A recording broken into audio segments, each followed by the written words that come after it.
Hello. What's up tonight, everyone? Welcome. Fine Thursday to you all. Good to see ya. What is up, fluffy lumbacks? To Miss Maxius, Shake, False Prophet, Psycho Magi, Lucid Zaire, Lust-Filled Jeans. How is everyone doing tonight? It is our first modern stream, I think, since Kaldheim released, and we got a fun one today. I'm actually excited about this. After making fun of Jund for the last 6 months, like every time we do a modern video, we're playing Jund. We're playing Jund like it's 2015. Hey, thank you, Babs. So I'm actually kind of interested in this. This is a sweet, unique take on Jund that I haven't actually really seen before. It is a new Kaldheim version where maybe the problem with Jund is Tarmogoyfs and all those cards. So this build of Jund, I mean, it's still Jund. It's got Lilianas. It's got Bone Crusher Giants. It's got Huntmaster of the Thousand Bloodbraid Elves. But really, the sweet thing about this Jund deck is we have a bunch of Cascade spells. Violent Outbursts, we have Demonic Dreads. Those Cascade spells find us Tibalt. Then we also have Throes of Chaos, we have Bloodbraid Elf. Those can fight us anything, including our Tibalt. So, kind of like Jund, except we can also just get a Tibalt on like turn 2 if we want to, if things work out. So no Goyf, no Jund. I wonder if that's a problem with Jund though. Maybe Jund players are just too married to their Tarmogoyfs. And in a world of fatal pushes, in a world of being able to slam Planeswalkers on turn 2 with Cascade, maybe the problem is Tarmogoyf. Hey, what's up, Busy You? How are you? Good to see you. No Haystack today. Yeah, I still have the Haystack, and I've been playing a little bit for fun. But I want to do some modern. We haven't done modern yet since the set released. So I have this deck, which is going to be our first deck. If we have a chance to start on a second league, I really want to try this deck as well. So this is a Blue Devotion deck, which most of it's not super far out if you've ever seen Blue Devotion before. I mean, got a lot of blue mana symbols. But the reason I want to try it is because of Mystic Reflection. And there's a little wombo combo, if you've never seen this before, with Mystic Reflection and Master of Waves that goes really crazy. If you can Master of Waves and Mystic Reflection, oh my goodness, do things get bonkers. So that's our backup deck. We're going to start off with Valkie, Cascade, Jund, like it's 2015, and then maybe try to combo off with Master of Waves too. So I know, well, the problem, so we'll talk about, okay, let's do our reminders. Hey, what's up, Tanos? How are you? ATK Mark, when are we going to see you play the Blood Moon guitar? I really need to play the Blood Moon guitar, don't I? We still haven't really done that. Yeah, I gotta get that on the list. Welcome back to the Fishbowl, by the way. Thank you for your subscription. Big soup cheer for you. Thank you. So, supposed to go to the store tonight, but now I don't want to. Well, that's a good choice, because we have some sweet decks to play. I think you'll be rewarded for hanging out, hopefully. I mean, I don't know, maybe we go 0-10.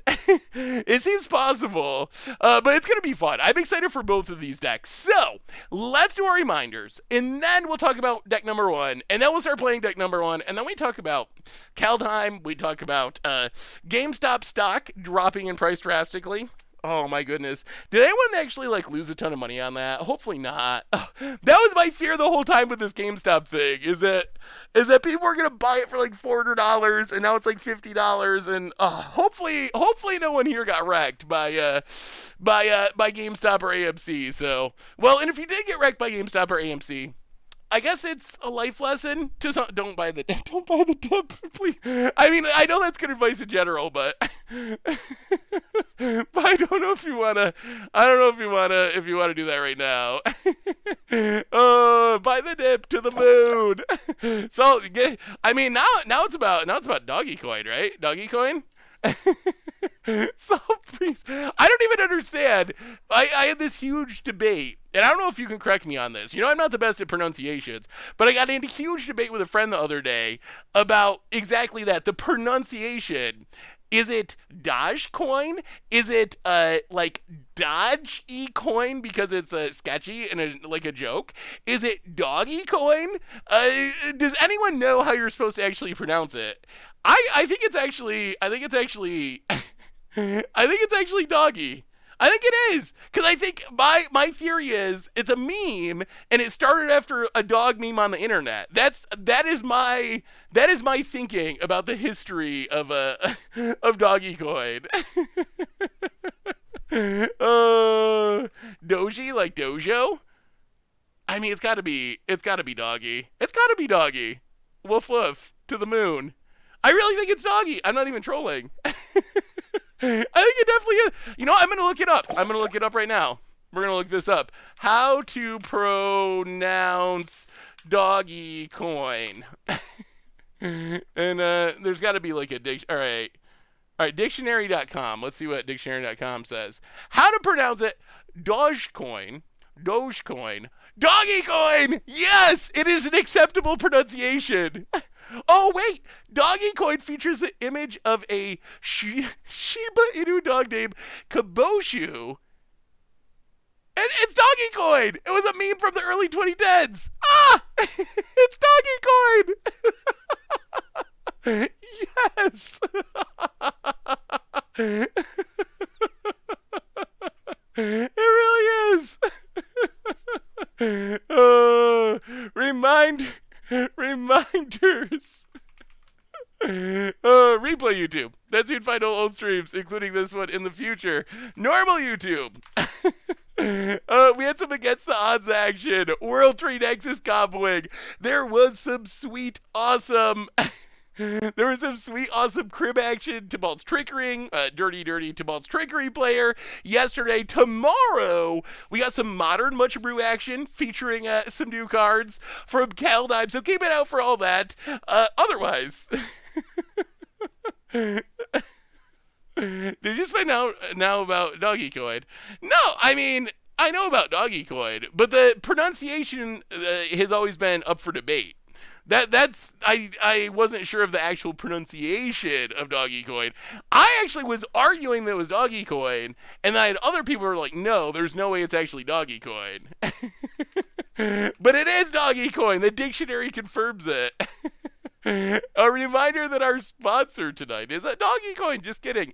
Card Kingdom. If you need some no, I mean like with a friend, like an actual like IRL friend. If you need some magic cards, maybe from Kaldheim, maybe you want a very expensive revised Badlands, maybe you want a Goblin Wizard, a Veraska from a Planeswalker deck, you get them all at cardkingdom.com, even get a free Scoop Soldier sticker. Just let him know you want one in your order notes. Paper thin him, don't leave. We got a sweet Jund deck. Otherwise, merch page, tokens, t-shirts, playbats, get away to support the stream, and the channel, and the site. Donations, always appreciated, never required. $2 or more gets your message read on stream. The last is where they put the best one, though. I think that's how it goes, right? Save the best for last. Have you ever heard that saying? Finally, the Discord is new and improved. Check it out if you're interested. All right, so reminders out of the way. I do own weed stock. That actually seems wise, with possibilities of legalization and whatnot. So wiser than than Doggy Coin. Oh, okay. I don't want to actually make people leave the stream by saying Doggy Coin. Hey, what's up, Shameful Darren? How are you? All right, so deck number 1 today. We are Junding. After months of making fun of Modern Jund, my green screen's being a little funky today, isn't it? After months of making fun of Modern Jund, we are playing Modern Jund. We are playing Modern Jund today, but Jund with a twist. As you can see, there's no Tarmogoyfs. There's no Dark Confidants. The idea of this Jund deck is while we are a Jund deck, and we have Lilianas, and we got Huntmasters, and we got Bloodbraids, a lot of traditional Jund stuff, the twist is, what we can do with this deck is we can cast a Cascade spell, Demonic Dread, or Violent Outburst, and we know the end result of this. The end result's going to be, we spin through our deck until we find Valkie. Excuse me. However, we're not going to cast Valkie. We're going to cast the Tibalt side. So that is the cost. The cost of this combo is we can't play anything else that costs 1 or 2 mana. So no Thoughtseizes, no Tarmogoyfs, no Bobs. The upside is, sometimes we're going to have like a turn 2 Tibalt with the help of Simian Spirit Guide. Also, there's 3 Blood Moons in this deck, which, I mean, I'm never going to say no to Blood Moon. I love me some Blood Moon. At the same time, this Mana Beast does catch me out a little bit. There are 2 forests. There are 3 swamps. There are a few, but not a ton of fetch lands. So a little bit concerned that we might Blood Moon ourselves. Otherwise, we got a lot of fun ofs, I would say. Mr. Second Amendment, woohoo to you. Welcome to the Fishbowl. Thank you so much for your subscription. Big super cheer for you. Thank you. Do you want to Cascade your Spirit Guide?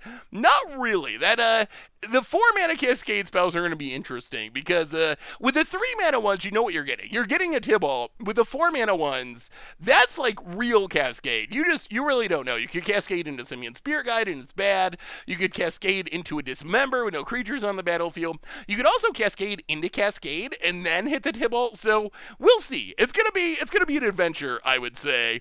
I'm excited for this as well. The other thing that's sweet about this deck, we get a bunch of fun one-ups. Questing Beast, Standard All-Star, Gargaroth, also Standard All-Star. Little bit disturbing that these cards are good enough to see Modern play, but here we are. It's 2021. If you're going to play a 2015 deck in 2021, I guess you got to throw in some 2021 cards to make it work. So that is the plan of deck number 1. Otherwise, sideboard, built around the Cascade plan. The one thing we can Cascade into is Damping Sphere, which I guess in a matchup where you really want Damping Sphere, you're probably okay with cascading into. Otherwise, Anger for a sweeper, Ashiok, Ravenous Trap for graveyards, Boil to get those Dryad of Ilsengrove and blue players, couple of lands for some reason, and that is Jund Cascade. This is somehow the worst version of Jund. It both sucks and blows. Wow, that's brutal. Nick Gardos and Australia's. Let's jump into a league. Welcome to the Fishbowl. Thank you so much for your subscription. Big super for you. Thank you.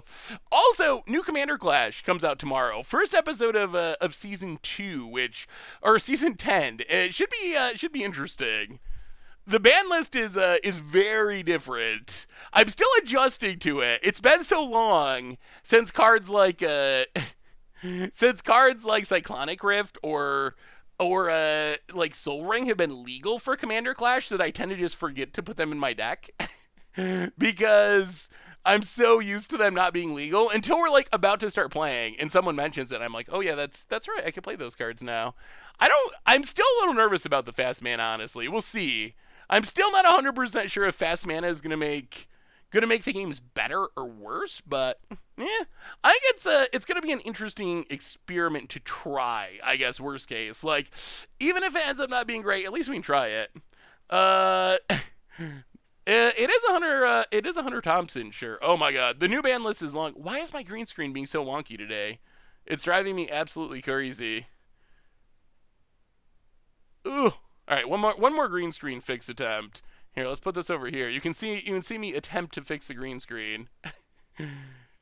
I don't know why it does this. All right, click here. Let's see. Better? No, worse. Hey, maybe that might be it. That looks decent. All right, I think we're good. The higher the power level, the more I like to watch Commander Clash. Oh well, you should like this season then because it is definitely a big jump in power level.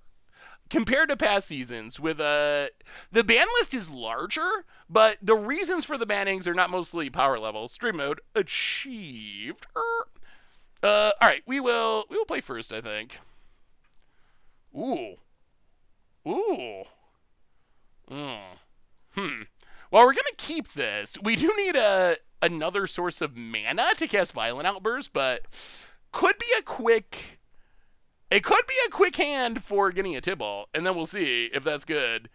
I mean, do you think like a turn 2 Tibalt's even good enough in Modern? I guess that's the other question. Is it going to be good enough? Alright, record updated. Speaking of Jund, when are we going to see the Modern Jund ban list bracket winner? Oh, yeah, I think we gotta play this. Yeah, that's a good question. We should have done that a long time ago, but then other stuff started coming up, so. But yeah, we still gotta get to that at some point. Green screen's still a little wonky. All right, opponent, blue-white control. Okay. Bloodbraid. Oh my god, this mana. All right, Castle Lockwain, go. Yeah, I mean, I think that's what you do is just plus Tibalt to try to draw cards and then kill your opponent with their cards. Commander Clash Crew is the same, but the ban list is much different. The ban list is the biggest change this season. Having a Gemstone Caverns opening hand, yeah, it's really good if you're on the draw, but it is much less good if you're on the play. Ugh. Opponent's gonna have a lot of counters. We still need to draw land.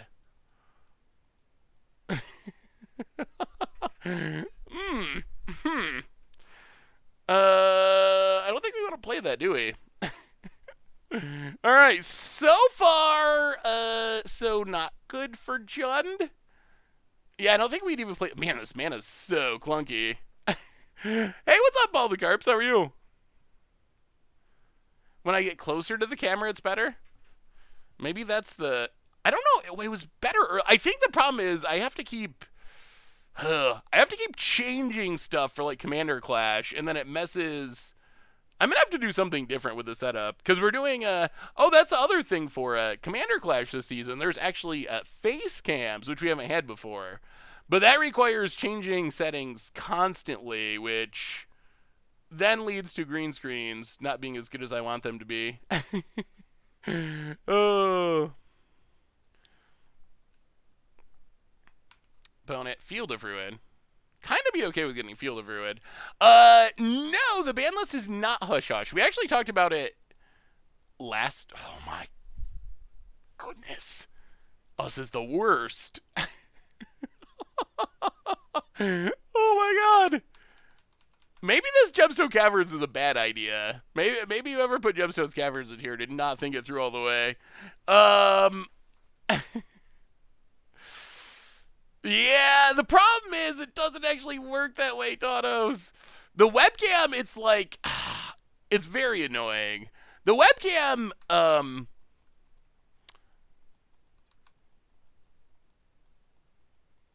okay, we finally hit a land. All right, let's crack this. Get a snow-covered forest. Crack this. Get a blood crypt. And all right. Well, we'll see. Not a fast start, but let's spin it to win it. Bloodbraid into uncastable demonic dread. Oh, this is the worst possible start. Oh my goodness. Oh boy. All right. All right. Maybe we were right to make fun of Jund for so long. All right. Would you like to deal with our blood raid? Wow, we have like. I think that's. I guess. I guess a removal spell would also be dead here, but there's not very many like literal dead cards we could have hit. So that's kind of unfortunate. Well, take 3 maybe. Hit ya. If our opponent Field of Ruins our red source, we do not have a.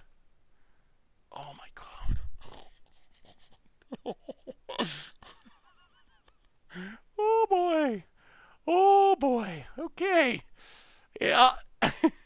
Drama Pack. Welcome to the fishbowl. Thank you. How does our opponent know that we don't have a mountain? Welcome to the fishbowl. Thank you so much for your subscription. Big super for you. Thank you. Thank you. Thank you. I mean, we can't even Blood Moon because we don't have. Because we don't have red mana again. We have 6 cards in hand and we cannot cast any of them. I mean, so you usually don't play that many mountains with a Blood Mutant deck because you're going to turn all your non-basics into mountains. However, with this deck that has a lot of red mana symbols, it might be worth playing a mountain at least. Oh dear. Oh, this is the brutalist. Yeah, this is a moto list that 5-0'd. I mean, I don't think I think the mana is looking a lot worse here than it would in other scenarios. I mean, it's just one game. This game obviously has not went smoothly, but this is one game. Gemstone Cavern's a card that looks way better when you're on the draw as well. Okay. Well, we will discard the hand size. Yeah, there's also Simian Spirit Guides in the deck. Yeah, this is going to get tough. Our opponent's drawing lots of cards. And we are discarding hand size.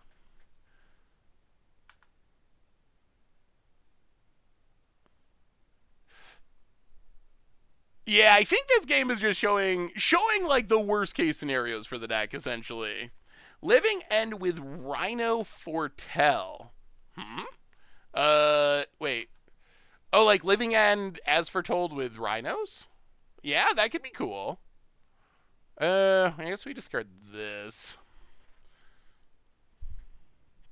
There hasn't been a Viking cosplay yet. How are you doing? I got a spicy Orzhov's cleric list. Ooh, let me see, Christoph. Well, I guess we try to kill this.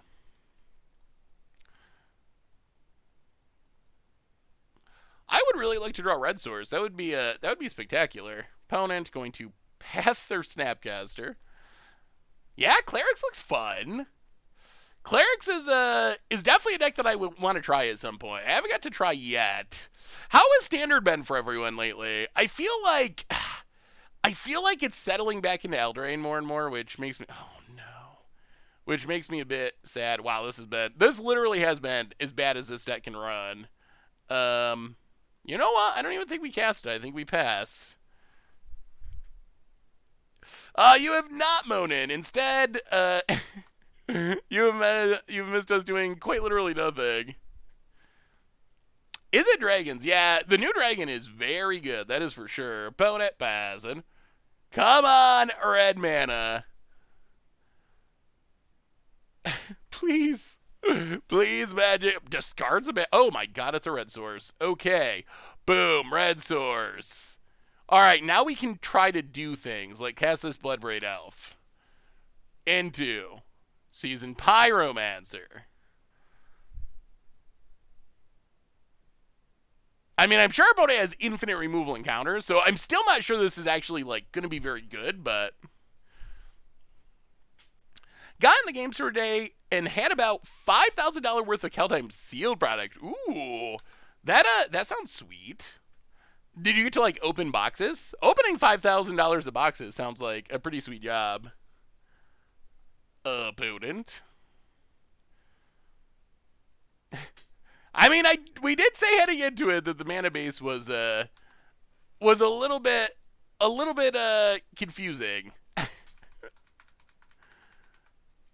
I have two janky historic Vorklexes to share with you. Both are Simic. What is about dry cards? Ooh, let me see, Fluffy. Opponent makes their land drop, passes. Well, you know what? We will keep casting Bloodbraids. If we end up winning this would be amazing. Liliana. That would be a good one. Well, sort of. A good one to die to this colonnade, but better than nothing. Oh, adding them to the system does not sound like as much fun as as opening the boxes. Force of negation. Yep. And I mean, somehow we've done nothing all game, and we're not really out of it somehow, which is kind of impressive. Vorinclex draw. Ooh. Ultimating Jace seems pretty sweet. That looks fun, Fluffy. Ooh, and Simic Ascendancy. Simic Ascendancy branching evolution Vorinclex. That also sounds sweet. Oh, Simic Ascendancy is such a tough one. That would be a sweet one to win with.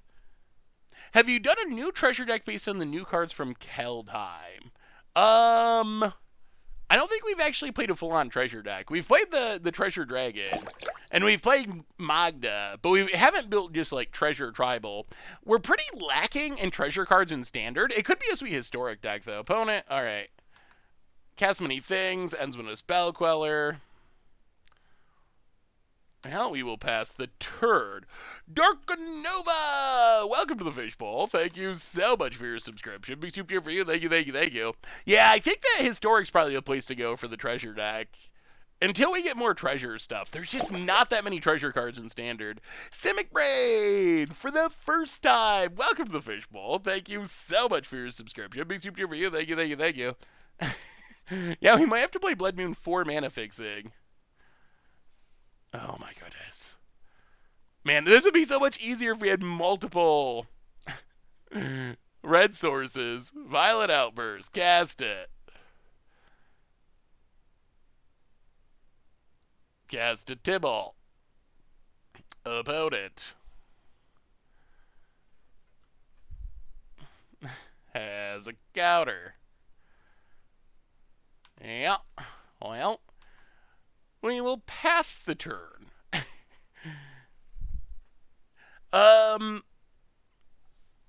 Valkie's just horrible.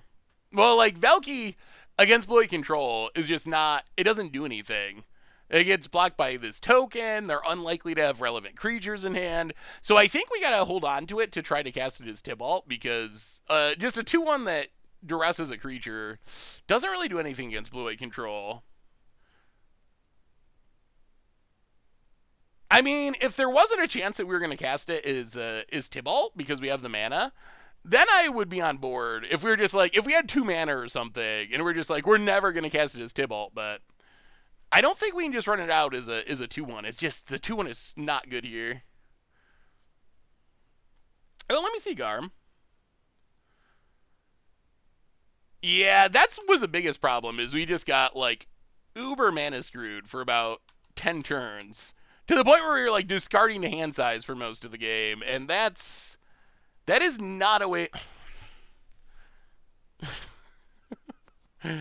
Gemstone Caverns, eh? It might be scoop time. I don't think... I mean, we'll keep firing stuff off, but there's no way this is gonna work. Wow, this is so bad. Violent outburst. Tibalt! We know there's a... We know there's answers. Yeah. About it. Another cryptic. Let's go to game 2. I actually think this is probably a fine matchup, but boy, this mana was so bad this game. Have you found a jank Turgid deck in Standard yet? No. Ooh, wait. Makes a 1-1. Not dead yet. Are we going to resolve a spell? Or are they just doing this and then they're going to cryptic?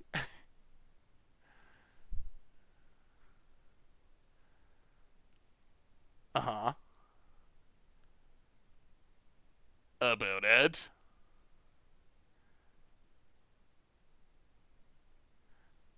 Oh, I see. It was the rub-in token. All right. The whole rub-in token. Yeah, Turgid is I mean, it won against the odds poll. Going to be interesting to see how it actually works. So yeah, I've been messing around with it a little bit, but I have not really figured it out. I think the challenge is, I don't really have a sideboard.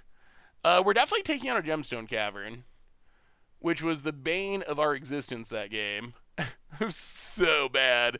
Boil, I guess, is fine. Better than this cut to ribbons. And I guess we just run it like that. All right, go. Yeah, Boil seems fine. I have a Orzhov Turgid deck that holds its own in Standard. Sweet. Is it a Doom Foretold deck? Yeah, Boil could be good if we get red mana. Peer Turgid. Wait. Oh, like, try to play Turgid and then peer the opponent to try to get them to discard to hand size? That would be funny, except we're also going to give our opponent their 7 best cards in their deck to kill us with, which means there's probably a good chance that we die before our opponent discards to hand size. All right. Well, we got our old buddy Gemstone Caverns, but we will keep this and try. We'll see how many counters our opponent has. We got Cascade for days. Came up with a really janky one. Maskwood Nexus, Winota, Amoeboid Changeling into Emrakul. Ooh.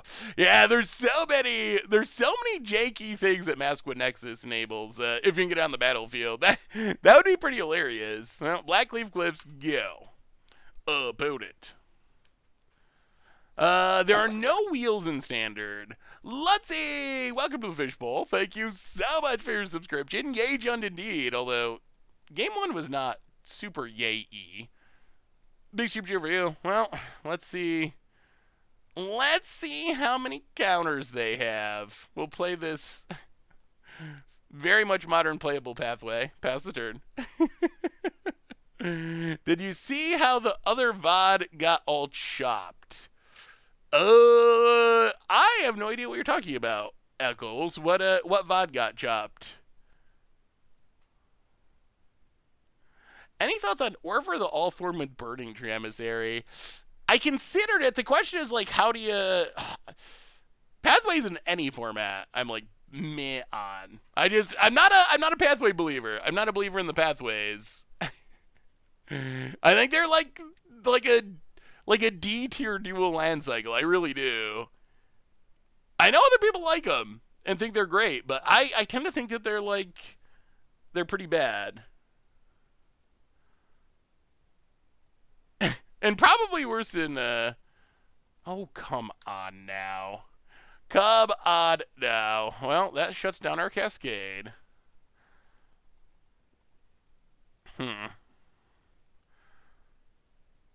Well, Gemstone Caverns. Play Clothis. Pass the turn. The blue snow VOD is really delayed and laggy. Like through the whole video? That's not good. Well, maybe I will have to delete it? I'm not I guess I'll have to look at it. I didn't realize there was an issue with it. I think the problem I mentioned at the beginning of the stream, it was Commander Clash's fault. At the beginning we were like I was uploading a Commander Clash thing, so the stream was laggy. I didn't realize, but it's fixed by the time we started, so I'm not sure why. I'm not sure why it would continue through the whole video, but that's awkward. Oh, Violent Outburst. Tibalt. Pay for it. Okay, we did it. Opponent's trying to slow us down, but we are going to Tibalt. We're going to take up Tibalt. Force Negation. Okay. Force Negation Bloodbraid Elf. Pass the turn. All right. Tibalt, we did it. Okay.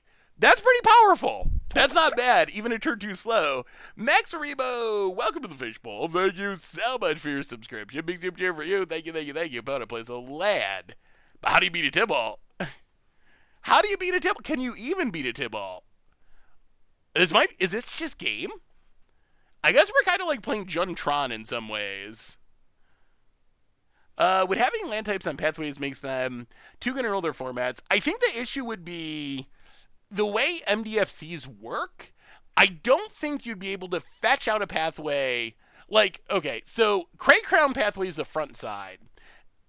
I would assume that in your deck, it would only be Crate Crown pathway. So if you search for it, I'm assuming the way the rules work, you'd have to put it into play as a red side. So I'm actually not 100% sure that Cascade works the way, or that the MDFCs would work in a way where they would work with fetch lands, even if they had land types. All right. So, opponent's going to put Batter's Call into play. Well, let's keep taking up Tibalt. Oh my goodness, Bloodbraids for literal days. Well, crack this. Get a snow-covered 4. So this is going much, much better. Crack this. This is going so much better than last time. Get a snow-covered swamp. And I think we just spin the wheel. Spin the happy good time wheel, a Bloodbraid Elf. Into...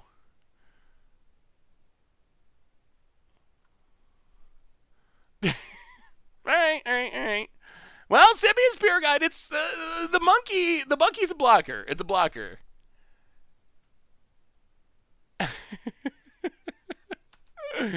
All right, get a couple of dorks, pass the turn. I mean, if we just keep exiling good things with this Tibalt, like, that's going to win us the game. Why did I never use Masquid Nexus' ability to make blocking fodder on the ATO video? Cards these days just have too many words, Jank Jesus. I read the good part, and then there's Apparently more text. I guess I thought it was flavor text. I guess I thought it was flavor text, but apparently it actually has real text at the bottom. I thought that was just some sort of little poem about changelings or something. About it. Wow, going off, sort of feast and famine. Yep. Goes to combat. Going to attack us. Sure. Make us discard. I mean, I feel like we're still in not bad shape here, though. Opponent gets to untap. We can Tibalt away the sword, which isn't bad. Do you think MHU is going to finish the Uro Croxa Titan cycle? I feel like it's likely. Ooh. I mean, that does seem possible. I don't know if that'd be good or bad. Seth, you draft too little to remember the good parts of the cards. You only remember the janky ones. that might be true. All right, so, but yeah, no, it was just a mistake. At one point, I knew that it could make tokens, but I think I read it at one point, but I just totally did not think about it. The good news is I don't think it really.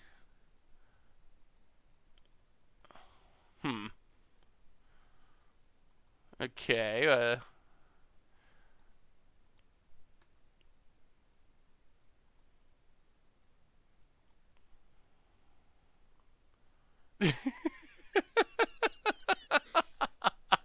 Oh, yes. Okay. So an early Tibalt can actually be pretty good. We got the Force of Negation to counter the Ether Gust, to protect the Tibalt, to exile the sword to win the game. So that's what the deck wants to be doing. The problem in game one is we just did not hit our mana. We didn't hit the mana. Do I like ranch on my pizza? I don't really like ranch. Period. I'm not a sauces person. Like, I don't know, mayo or whatever on a sandwich. Nah. I don't even know the names of all of them. Like, who puts all those sauces? Like, it just makes it soggy and weird. Like, if you go to Subway, what do you put on your sub? My answer would be you put on the meat, you put on the cheese, maybe some lettuce, maybe a little bit of vegetables, but then that's it. That's it. No honey mustard, Southwest sauce, ranch.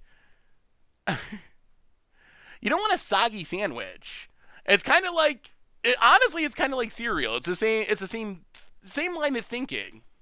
Like, if you had this delicious sub, would you just go and soak it in some liquid for a while before eating it? That would make it so much worse.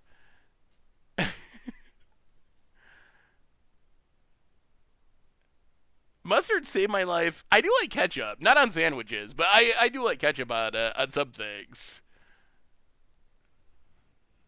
What is wet Italian beef? Just that name makes me a little bit squeamish. I don't know enough. Ooh.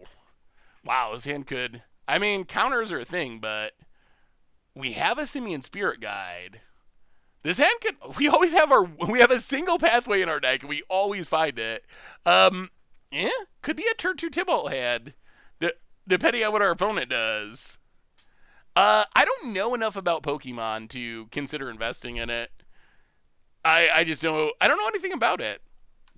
I mean, obviously, I've heard that it's like blowing up or whatever, but yeah, I don't know. What is the deal with Pokemon at the moment? Why is it going? Why are all the old CCG TCGs going so crazy? Oh, all right, that does slow us down by a turn. Spirit Guide number 2. Well, all right. In this case, we will just cast a Valkie. There are times when casting a Valkie is fine, and this is one of them. All right, Snapcaster and a bunch of counters. Well, getting rid of Snapcaster is not the worst. Pass the turn. Oh, they don't have. Do they have a blue source? If they don't have a blue source, they can't counter. Oh. Okay. Okay. I think we go for it.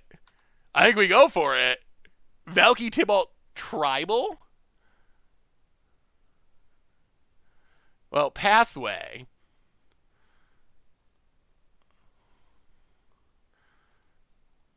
Violent Outburst. So our opponent would have had to have top decked this turn.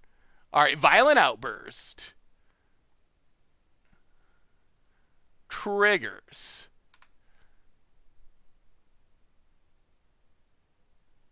Tibalt. Opponent probably thinks we punted. However, boom.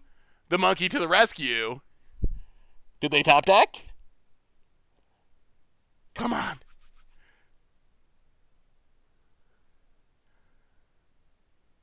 Oh!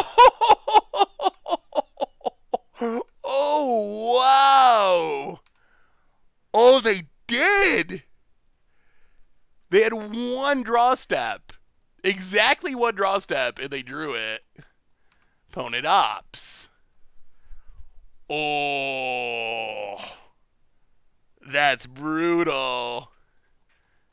Opponent passes. Verdant Catacombs. Crack it. Get a Blood Crypt. Untapped. Let's see if they top decked again. Chandra. They did not take it up. Well, there goes Gargs. Pena. Valkie. I mean, we gotta go backup plan. Valkie beats. The 2-1. The 2-1's gonna get there. About it. Passing. Sure. We draw.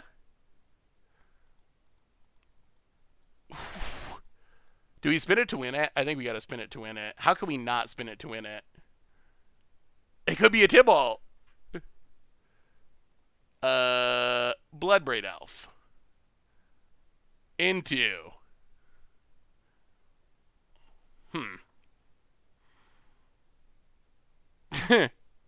Do we want a Blood Moon? I mean, I guess we probably do. It's going to cut off our mana, but it's going to keep our opponent from getting out from under Valkie / Chandra. Voted. Thinking about the Field of Ruin. Ooh, all right. Jund might be back. It might be back. Vote gonna blow up our land. We'll float a mana. This actually works out for us too, because now we have a swamp, which is relevant. And now our opponent only has 2 blue sources, so Cryptic Archmage's Charm are offline. Fun Convoy been playing Righteousness Veto. Ooh, wait. How does Righteousness work with Veto? Invigorate Veto sounds funny. Pancake Misery. I do like pancakes. Welcome to the Fishbowl. Thank you so much for your subscription. Big super cheer for you. Thank you, thank you, thank you. Oh, give it lifelink and make it big. That's cool. I feel like our opponent should be conceding, but they're not. Not yet. Speaking of vampire combos, you know the old Famish Paladin combo for Historic? I do. I think we played it a little bit in the past. Yeah, Tibalt might be the first card to... So, hey, want to know with John, after a rough game 1, the Tibalt power came through. Apparently, turn 2, turn 3 Tibalt is pretty good in Modern. Tibalt might be the first Planeswalker to be banned and to have its signature spell from the same set banned. I mean, I think it's less likely that Tibalt's bad. I think cascading into Tibalt is potentially really good. But Tibalt's Trickery, I don't even know. Hey, what's up, Super? How are you? Tibalt's Trickery, I'm kind of coming around to the possibility of it being banned. I mean, nothing's getting banned. Nothing's getting banned yet. The set just came out. But I think out of all the cards from Kaldheim, I would say Tibalt's Trickery is number 1 most likely to get banned somewhere if something gets banned. Shouldn't they just update the Cascade rules? How would they update it, though? Like, updating the Cascade rules makes sense. Canister said it's just bad. I mean, that's probably sort of true, but I think what's good or bad for a pro trying to win like a pro tour is a lot different than what's good or bad like on the arena ladder. That's kind of my concern with Tibalt's trickery is that it's not very much of a game of Magic whenever it's involved. So if it's just like a fringe thing that you play 1% play against 1% of the time, that's fine. That is like Zombie Hunt, and I love Zombie Hunt. I like janky weird decks like that. So I like the deck, but I want those decks to be like fringe because if you're playing against them like 25% of the time or like 50% of the time, then you feel like you're not even playing Magic. So that's kind of the issue. It's not that I think Tibalt's trickery is too good by its win percentage because I don't think it is. But if a lot of people play it on Arena because you can grind through games really fast, that is a opponent red in 6. All right, well we'll see. Simian Spear Guide would be a draw that we would enjoy. Monkey. Give us a monkey. Oh my god, it is the monkey. Alright. Well, land. Crack it. Alright. We will match your Planeswalker with a Planeswalker of our own. As long as there's no Force of Negation. Snow-covered forest. Simian Spirit Guide. We will violently outburst. And Tibalt. Oh, jeez. Oh, lots of control decks running around today. All right, Force of Negation, pitching a cryptic. Oh, ouch. I mean, why can our opponent have broken 2-mana Planeswalkers, and we can't have our broken 2-mana Planeswalkers? That doesn't seem fair to me. Well, we will play a Swamp, play Liliana.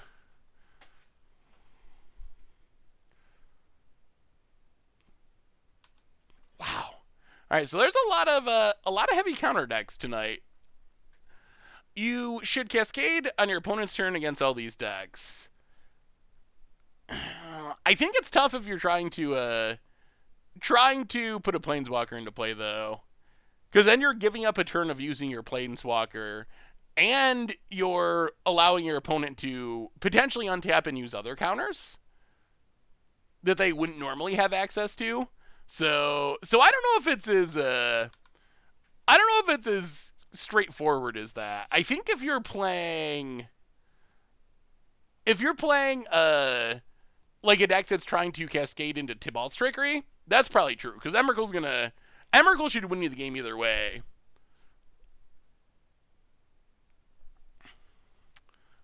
All right, try this again. Violent Outburst.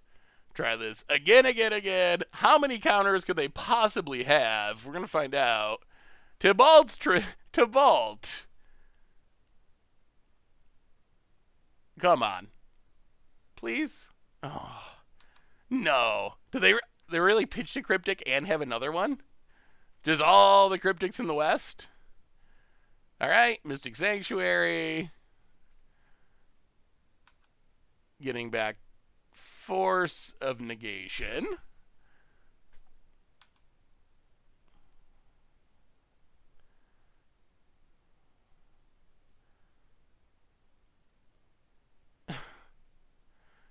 Wait. Oh. That is a ridiculous number of Force of Negations. So they're drawing another Force of Negation next turn? They just had them all... Oh my goodness. Hi! Counters for years. Allosaur Shepherd's not modern legal, although it would be interesting. Although Tibalt's not green anyway, so that's kind of a drawback.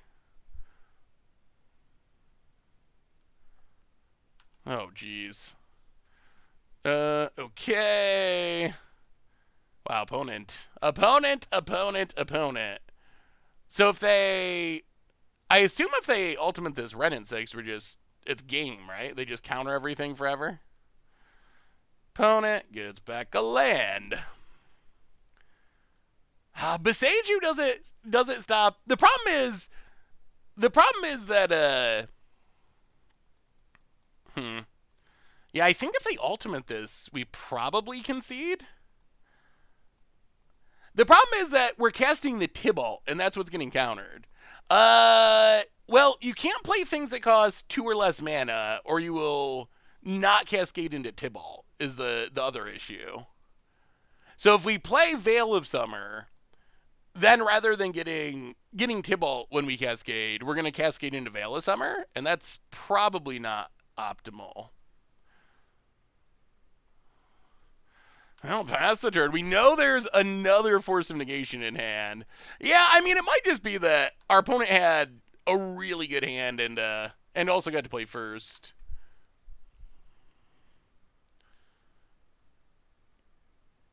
Could Summary Dismissal be good with all the Cascade? I mean, it is good against Cascade. It's also really expensive is kind of the issue, but, well, we will attempt, at least doing this upkeep, they have to spend mana on their Force of Negation Part 20.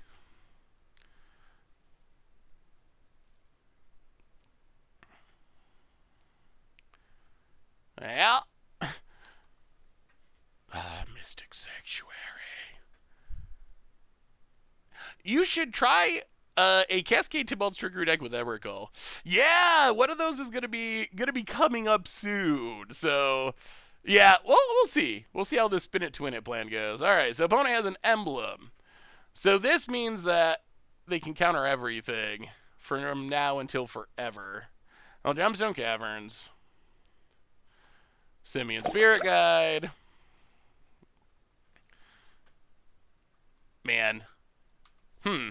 Well, we are playing a 2015 deck, and 2020 is a powerful year. Magus of the Tabernacle for the 38th month. Thank you so much. Welcome back to the Fishbowl. Thank you so much for your subscription. Big soup cheer for you. Thank you, thank you, thank you. Is Torf on the list for Against the Odds? If so, what mass damage options do you have? In Standard, there's not a ton.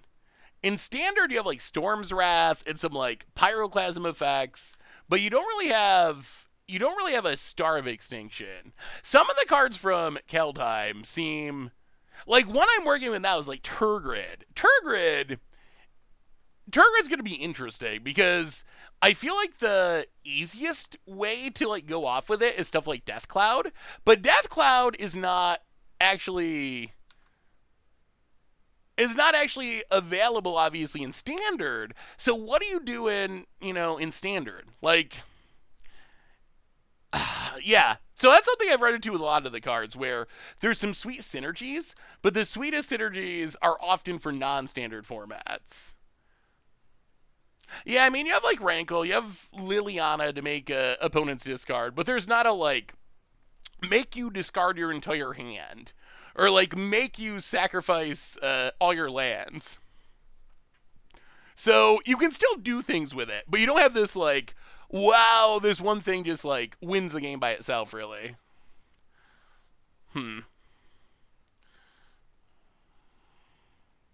Well, I mean, I'm sure this is going to get countered with the emblem, but Tibalt.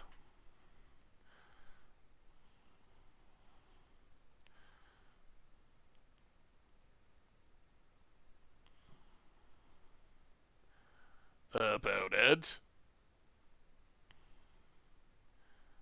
cast the Growth Spiral. Okay. Kind of a weird choice, but oh, they just have a handful of lands? Alright, well, plays a bunch of lands. Growth Spiral and counter. Get in, hit ya. Pass the turn. Myth of the Snapbacks is a pretty sweet option. That's probably the closest thing to being able to Death Cloud.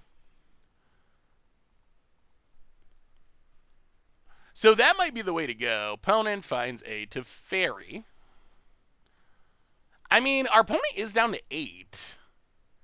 So it's not like this is over. Teferi does shut down Cascade, which is awkward. But the emblem is definitely tough to beat. Crackbeat land. Oh my god. Oh, we almost made it through a game without seeing this this pathway. Well, 1, 2, 3. Simian Spirit Guide. Pathway. On red. Sad Bloodbraid Elf doesn't get to Cascade because Teferi. Go to combat. Attack you.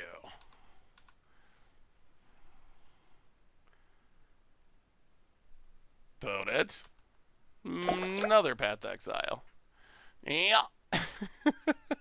Pass the turn. Big Wig the Bunny Soldier. Welcome to the Fishbowl. Thank you so much for your subscription. Big super cheer for you. Thank you. I mean, we gotta... the hope is to run them out of lands. Like, they do need lands to keep casting stuff from the graveyard, so... Ugh. Oh, yeah. Yeah. Uro. Okay. Does anyone know... Some people have asked me about this. Has anyone actually done this? So people have been talking about, like, in Historic, using, like, Karizev's expertise to cast Tibalt for free. Or Yeheni's expertise. Has anyone actually... More lands. Has anyone actually done that? Because I was under the impression that that did not work. Yeah, I thought that it didn't work, but then I said that on Twitter, and I had a whole bunch of people say, no, it does work. And I was like, I don't think so. But I was wondering if anyone actually, like, tried it, because it seems like it shouldn't work. But, well, tap land. Castle Lockway. And game 2. Well, opponent had all the answers in the West, that's for sure. We will bring in Boyle. We will bring in Gemstone Caverns, because we're on the draw this game, and it might be good. We will go down this pathway that makes me want to puke a bit. I guess the Ashiok's are probably decent. The Blood Moons are good. Dismember seems like it does nothing. All of our Cascade spells are a bit sketchy, just because we know there's Teferis, but... Playing against a free cast Emrakul deck in best of 1. How do you, I mean... Yeah, I guess you're right. It probably isn't worth going on the draw, is it? The Caverns are so much better on the draw, though.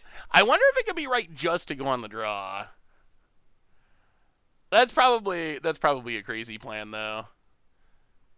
Yeah, okay. We won't go on the draw. The Caverns just make me so sad when we're on the play. That it's tempting to just go on the draw, but hot girls! We have Cascade to Valkie. We've done it many times. Most of those times have ended with our opponent having a counter spell, but we won our first match by Cascading into Valkie and casting Tibalt, so we have got it to go through eventually. Well, I don't think we can not keep this. Yeah, we'll keep. Stomping Grounds tapped. So we're going to need a land or a Simian Spirit Guide especially. Simian Spirit Guide would be the best. And now we got to hope to fade the infinite force of negations. Land? Well, okay. I mean, we can't not do it. We can't not go for it. So we're gonna go for it. I mean, this is what the deck is about. If it doesn't work, it doesn't work. Tip of the hat to Uro pile or Omnath pile. Yeah, over on to him, untapped. Simian Spirit Guide. Spin it to win it. We know the end result. The question is, does our opponent have a Force of Negation like usual? No. This time they don't, and our opponent doesn't even. We played for 14 turns after they played a turn 2 Planeswalker. Our opponent, though, I guess will not show us the same courtesy. I think. I mean, I guess if they play a red and 6 turn 2, we should just scoop next time to show them how it feels. Well, we didn't even get to see the Tibalt, but do you think that Strix will break Keldheim? I mean, I think the real issue I think is Eldraine. That's really the issue right now. Can Strix or Keldheim compete with Eldraine? That's a real question. Hyperlink, welcome to the Fishbowl. What is my Super Bowl bet? Chiefs. As a Bills fan, you would think I would know not to bet against Brady, but I honestly think that Tampa Bay is not that good, and that the Chiefs are really, really good. So I haven't actually. I bet on sports a little bit for just like for fun, just little amounts is like it makes watching the game a little bit more interesting. But I have not actually bet anything on the Super Bowl. Spam Blocker, welcome to the Fishbowl. Thank you so much for your subscription. Big super cheer for you. Thank you. Yeah, so I haven't actually bet anything on it. But if I did bet on it, it would be on. It would be on the Chiefs. Although I think it's definitely possible that Tampa Bay wins. Hey, what's up, Lucas Adel? How are you?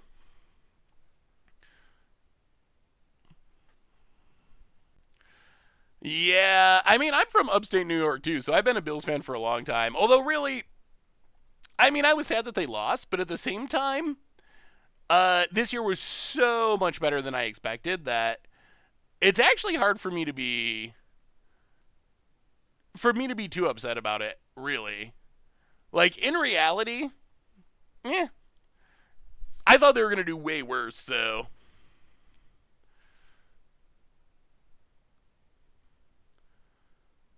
You know what's funny? In Slovakia and Hungary, a lot of MTG players are also NFL fans. I didn't realize that. Wow, this is the fairest hand. We're going to keep it. I mean, we got 2 Simian Spirit Guides. So, if we can draw a Violent Outburst, it would be sweet. Otherwise, we can spin our Blood Parade and see what happens.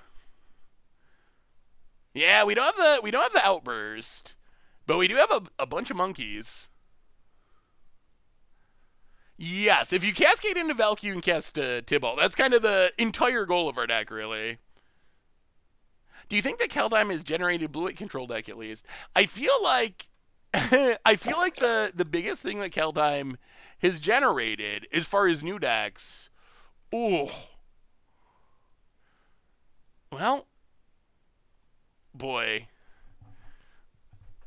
I'm really tempted to turn on this Blood Moon. Our opponent did mulligan, which makes me think they were mulliganing to force a negation to not lose, but if we resolve it, we win. Dog, Dane Wildfire, sorry for the confusion earlier. I didn't get that much product to open. Just put it in the system and stared at logically. Oh, no. You have nothing to apologize, Doug. I knew that you didn't actually, have $5,000 worth of product for yourself, but I was wondering because I know I've seen some of the people that work at Star City Games, one of their jobs is to open all the boxes. So I thought maybe at your LGS you got to for the LGS's stock or whatever, you got to open a bunch of boxes, but putting in the computer is fun too, I guess. Probably not as fun, but still. Yeah, I mean we're gonna do it. We can't not do it. Well, yeah, we'll take this. We will exile a monkey, play a forest, play a blood moon. All right, put in place of planes. Okay, that was good. That was real good. All right, we still need more lands, but that's okay. Pass the turn. Opponent should not have that many basics. Come on, Blood Moon. Be good. Oh my. Oh, no. What are the odds? What are the chances? They have 2 basics in hand. I think. Okay, it's a mountain. That's good at least. One more land. Get us to this Blood Braid. Come on. Come on. Well, I guess we cast a Bone Crusher. I guess we probably should have cast one last turn. Pass the turn. Birthday tomorrow. Ooh, congratulations, Doug. Happy birthday. Bone it. Passes. Land. Ooh. Yes. Yes, we will take 2. Worth. Ah! Urophile us, will you? Oh, got him. Turn 1 Blood Moon, still showing that it's got what it takes, especially against that matchup. Like, I guess we got a little lucky that they didn't have Force Negation, but we're junning them out. We're junning them out. Maybe this is what Jund needed. They needed just a little boost of jank amount potential. After game 1, where they countered literally all of our spells, I gotta say, it felt pretty good to get him back in game 3 with the turn 1 Blood Moon.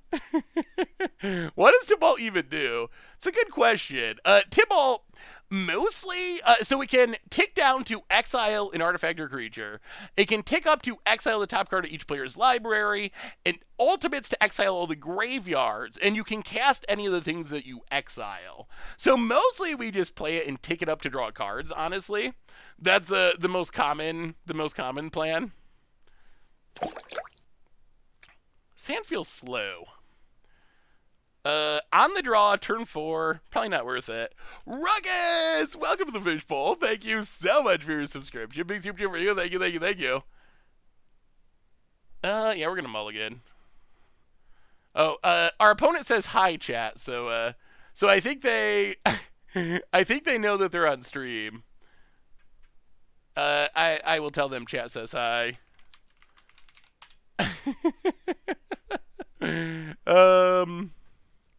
So after all this time, all Jund needed was a 2-mana. Yeah, all Jund needed was its own Karn, essentially. A 7-mana Planeswalker could play on turn 2. That's all it was really lacking, and now it's now it's back on the menu.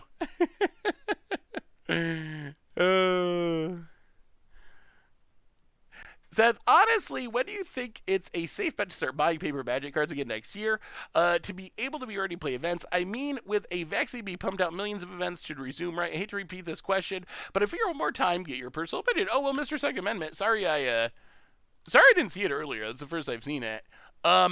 So, when should you start buying paper Magic cards again to prepare for paper coming back?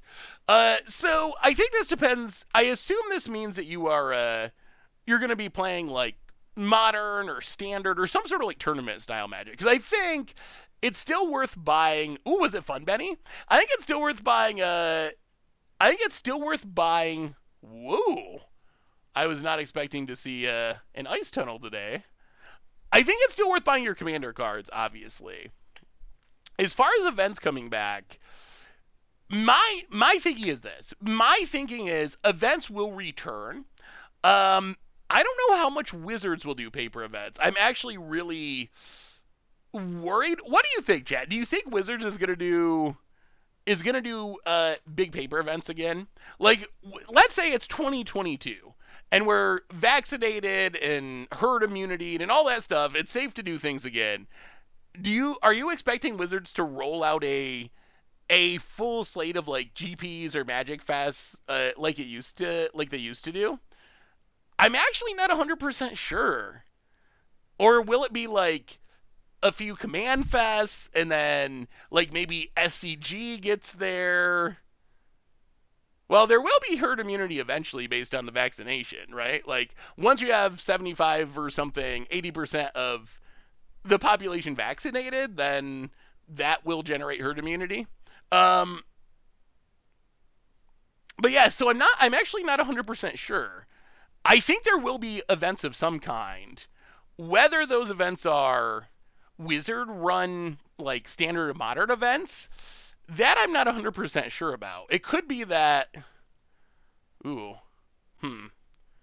We can cast this at instant speed. All right, let's pass and wait and see if our opponent taps out. If our opponent taps out, we can instant speed. It does kind of suck to lose a... Oh, my goodness. Oh, it's not getting any better than this, right? Like, 1 mana, 4 card. Yeah. I mean, I think this is as good as it gets. Well, Violent Outburst. Tibalt. All right. Got him. Got him. Opponent's all in the Snowlands. All right. That's a Tibalt on turn 2. Can't activate it yet. So I would say, like, if you're playing Commander, you might as well keep buying your cards anyway. If you were waiting for events in paper, I would start looking at, for Standard, probably next rotation. I don't think we're going to see big paper events at least until next fall, and that might be more like next fall we start to see like some local events come back depending on how things go. And then oh, that's awkward. That's not a swamp, is it? All right. Okay. Yeah, that's okay. We didn't want to put a card in their graveyard for that Uro anyway. Opponent adapts. Yeah, you can put me for that if you would like to. Opponent tap land. Ooh, they managed to kill it. Awkward. Opponent passing. Well, I guess we just do it again.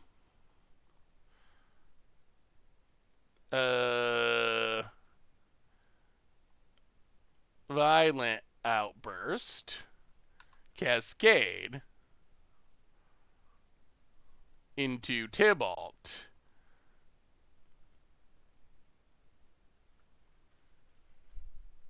Oh! Whoa! All right. So opponent's last card was, wow, it was blue card force negation. All right. Well, that was good. That was real good.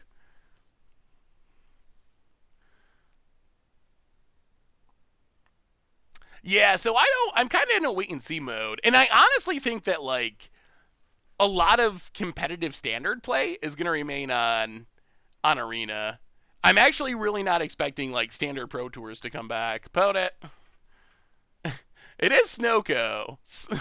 Except there's Snowco because it's banned, but yeah, opponent. Oh my goodness. Wow. This has spiraled in a very not good way. I thought we had the answer in this Liliana, but geez. The Uro draws up a Thoughtseize, and now we lose a Liliana, and now we could be in a position where if we don't hit something, this Uro is going to take over the game and just refuel our opponent. I'm not even sure the Blood Moon is enough with the Uro out. Like, it's obviously insane, but can we beat an Uro? I don't know if we can. Yeah, I'm not sold on these tap duels. I'm assuming they're trying to use them to power up Field of the Dead, but opponent takes Liliana. Whew, passes. Seasoned Pyromancer.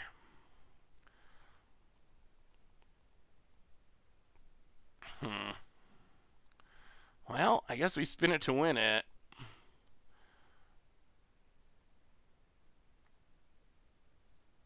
Spin it.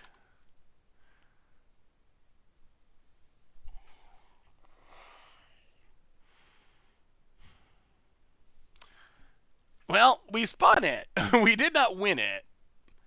Ugh, boy, Uro. Oh, that's rough. That's a rough one. Well, pass the turn. Yeah. Well, now our opponent gets to draw 2 cards a turn, and if there's one thing I know, Uro's a really good Magic card. Desi J for the 40th month. Opponent gonna get back a Thoughtseize. 40th month. Welcome to the Fishbowl. Thank you so much for your subscription. Big soup cheer for you. Thank you, thank you, thank you. Yeah, not looking good, not looking good. Wow. Man, a lot of things went wrong this game. Do you think Wizards was thinking about Cascade when they made Tibby? I don't think Wizards thinks about Modern. I mean, maybe when they make Modern Horizons, but from what we know, they don't test Modern. I mean, the problem is we already had to cast the Dismember, so I mean, I guess we could have attacked to try to get in some damage, maybe. Well, opponent Uros land. I'll crack this. So our dream scenario here is that we draw a Cascade spell and get Tibalt and play Blood Moon. That would give us a shot. That would give us hope. Well, you know what? This is not the absolute worst. Play this. Play Blood Moon. Opponent's going to get one more source of mana. That Field of Ruin was also a really good draw for our opponent. That does mean our opponent has some chance of casting spells. And gets a forest. There's the Blood Moon. We will cast Bone Crusher. Pass the turn. Opponent. Ooh, 40-month resub. Yeah, we have some log type subs, and it is amazing. Thank you so much to all of our log type subs and Dazzy J, our most recent resub. I don't know. So, what do you think paper is going to come back? Standard's going to come back in paper? Because what I'm kind of thinking is, I feel like they were already moving towards. I feel like they were already moving standard towards arena, even before the pandemic came around. So I'm not sure that they're going to just reverse it. Well, all right. So we kind of dealt with the Uro. We kind of have a Blood Moon. Opponent passes. Opponent has way more cards than us, obviously. Yeah, pass the turn. Well, we shall see. We could use a Tibalt. Yeah, oh boy. Another basic. Everything's coming up. Def Jad. I'll make a couple elementals. Untap. Well, spin it to win it. Into a monkey. It's better than nothing. We're pretty good at cascading into this Simian Spirit Guide.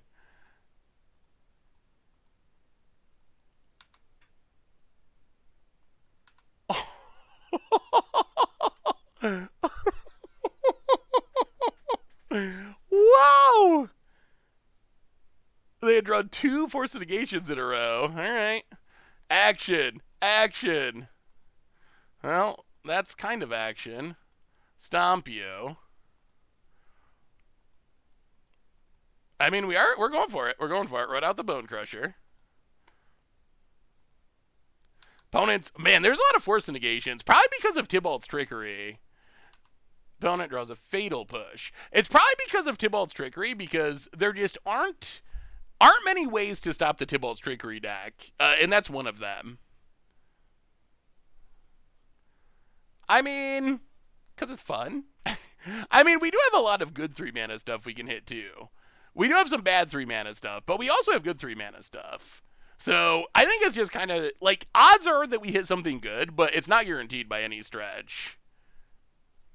Oh, wow. We overcame. I mean, if you look at our 3-drops, what can we hit in the 3-drop slot?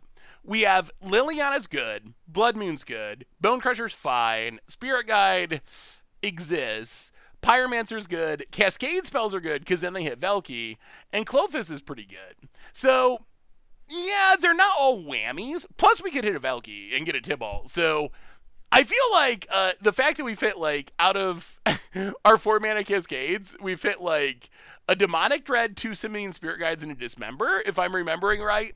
I think we've just kind of hit the bad ones. Yeah, I think we've just like I mean, and that's part of the fun, I guess, of Cascade is it is random, and sometimes you randomly hit the ones you want. Sometimes you randomly hit the ones you don't want. All right, so we're gonna be on the draw. No, yes. So we're gonna bring in Gemstone Caverns. We're gonna go down this pathway that makes me sad. We are going to go up Ashiok's. Seems reasonable. Probably not Ravenous Trap. Definitely go up Boil. Cut to Ribbons doesn't do much. Run it like that. All right, here we go. So the problem with, hey, is this your deck, Peven? I've had a ton of fun playing it. The mana base kind of boggles my mind a little bit. You haven't sold me on the pathway yet, I will say, but it's it's felt good so far, and I've had a ton of fun playing it, despite the pathway. This is actually pretty good. This is turn one Tibalt, if things don't go horribly wrong, or turn one Blood Moon, which might be even better.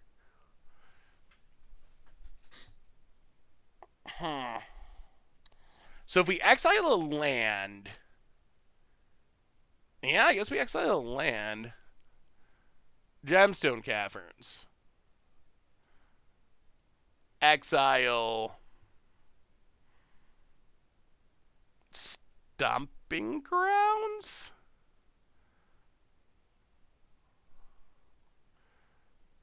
Alright, well.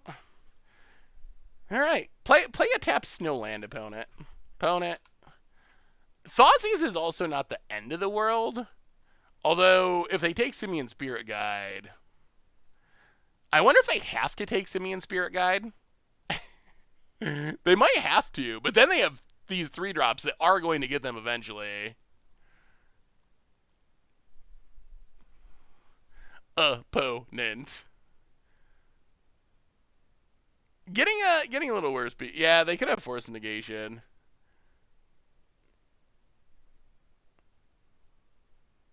Trying to wrap my mind around your brother being 7 feet tall. He's very tall. That is for sure. They probably have to take Simian Spirit Guide and just hope we don't draw land. Or another Simian Spirit Guide. A quick reminder while we're waiting for opponent to Thoughtseize that our sponsor this fine evening is Card Kingdom. And if you need some magic cards, you know where you can get them? Over at cardkingdom.com. You can even get a free Scoop Soldier sticker. So thank you to Card Kingdom for supporting the show. Okay, well, Peatland. Well, now we do need to draw land. Verdant Catacombs. Oh, come on, deck. Come on, deck. Well, technically that's a land. Oh, this mana base. I love Castle Aquain. Not the best time for it, though. Opponent. Can we get a face reveal? My face is on stream all the time. I'm so confused. A face reveal for what?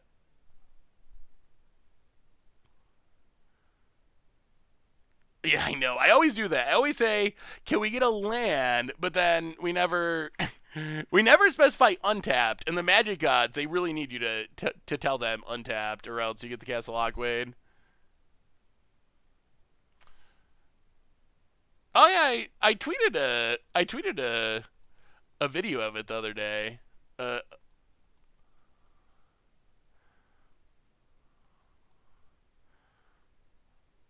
Well, this kind of works. Oddly. It does cut us off a red. But we can try to get Tibalt right now.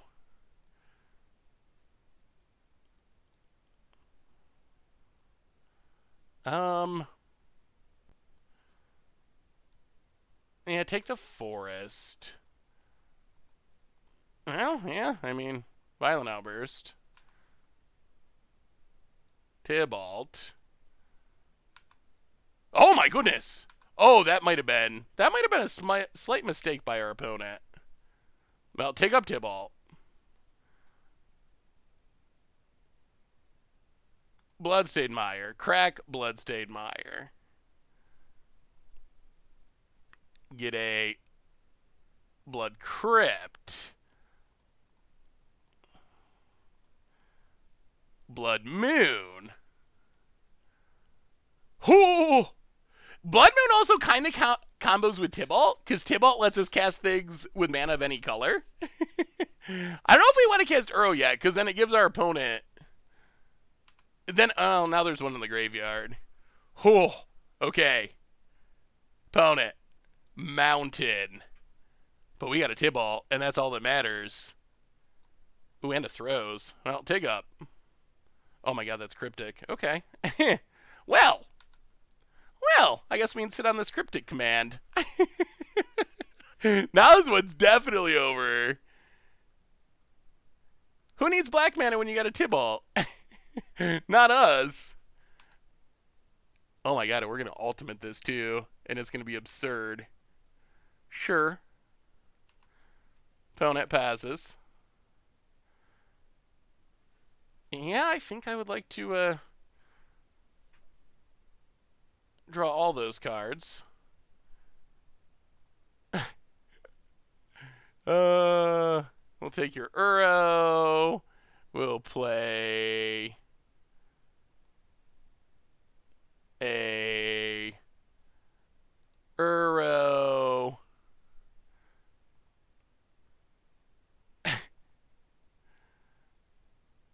Draw a card. No lad. And play a lad and pass the turn. Oh, this is going so good. It's going so well, opponent. Passing. Well, we will untap. And our opponent is letting us play it out. So I guess thank you, opponent, for letting us go off with this Tibalt against you. Play a land. 1, 2, 3. Play. Oh, we should have played Cassima first. Well, we'll settle for Liliana. We are going to leave up this cryptic for the rest of the game, I think. Dig up Liliana. Discard Liliana. Wow, what a performance! Yeah, this trend list has been working out for us. We're about to go 3-0, I think. And that means the kids are eating already.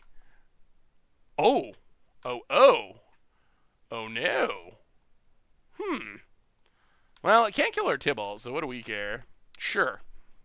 Snap away. There are enough Tibalts for Tibalt Tribal. Tibalt Tribal is on the list for the future. If you ever want the deck, ! Deck will show it to you. Hey, see you, Super. Have a wonderful night. Thanks for hanging out. Next stream Monday, and tons of stuff on the YouTube in between. Play the land. I guess I keep doing these sequencing slightly awkwardly, I think. Let's Uro. 1, 2, 3. Actually, we probably want a blocker. Let's Simian Spirit Guide. Tick up.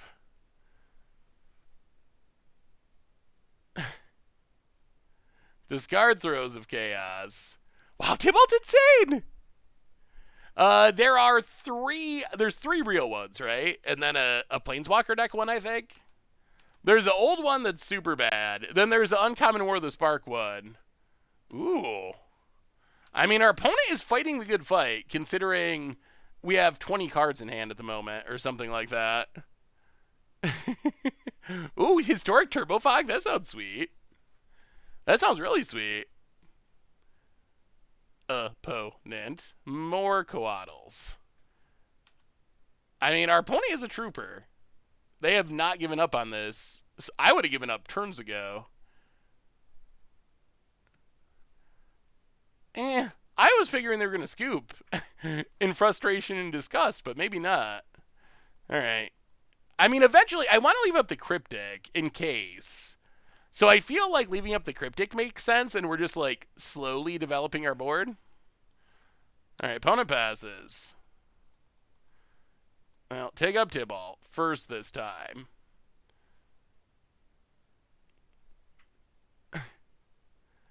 Take up Liliana. Throws is good with Liliana, too. Something good to discard. Discard. Play the land. Bloodbraid. Spin it to win it. An opponent has had enough. That was the best performance we've had with this deck so far. That was a great performance. Oh yeah, Tibalt is insane. Insane. What cards would Saffron Olive Secret Lair contain? Blood Moon, Paterboticon, Sphinx's Tutelage, Vorinclex. Something like that. Wow. All right. 3-0 so far. Oh, did you see the new Secret Lair? They partly announced a Black History Month Secret Lair.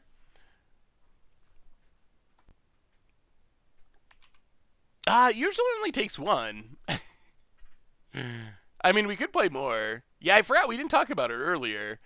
They only showed off 2 of the cards so far. They showed off 2 cards so far. There's going to be 7 altogether, but they're not getting revealed for another week or 2. So far, we've seen Shalai Voice of Plenty, which I don't actually really care about that Shalai art very much. I think it's kind of meh. I really like this Ponder art. This Ponder might be my new favorite Ponder art, or at least I think it is my new favorite Ponder art. So I would definitely consider playing that. I don't play Ponder that much because I haven't played a lot of Legacy, and it's banned in all the other formats. But I think if I play a Ponder deck, I would probably choose this art. Probably go with old school Shalai, though. Like, this Shalai art, I'm kind of like medium on, but it looks really sweet. Definitely am excited to see what the rest of the cards are. When they get revealed February 9th, February 16th, $50. So kind of high end for a Secret Lair, but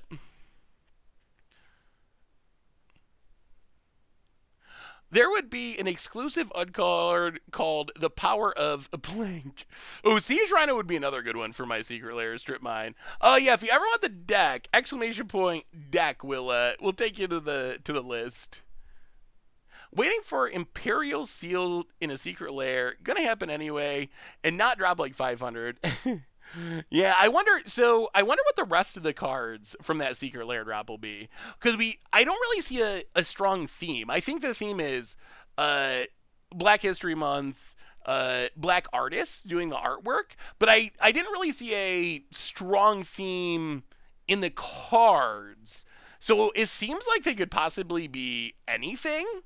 Like, Shalai, Ponder don't really have any connection, so it seems like the theme is not in the cards as much as like the flavor and purpose of the lair drop. Well, can't keep that one.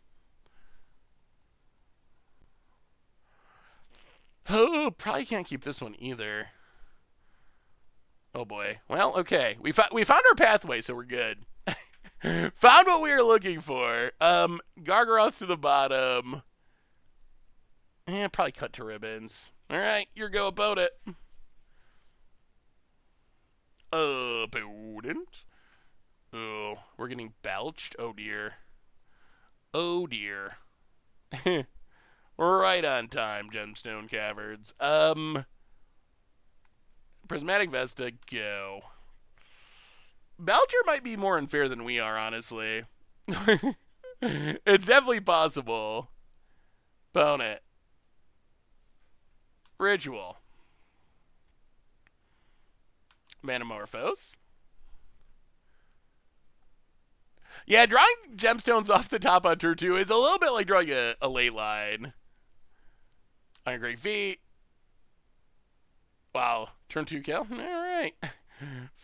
Fair enough, my friend. Fair enough. Well, we didn't give away any information.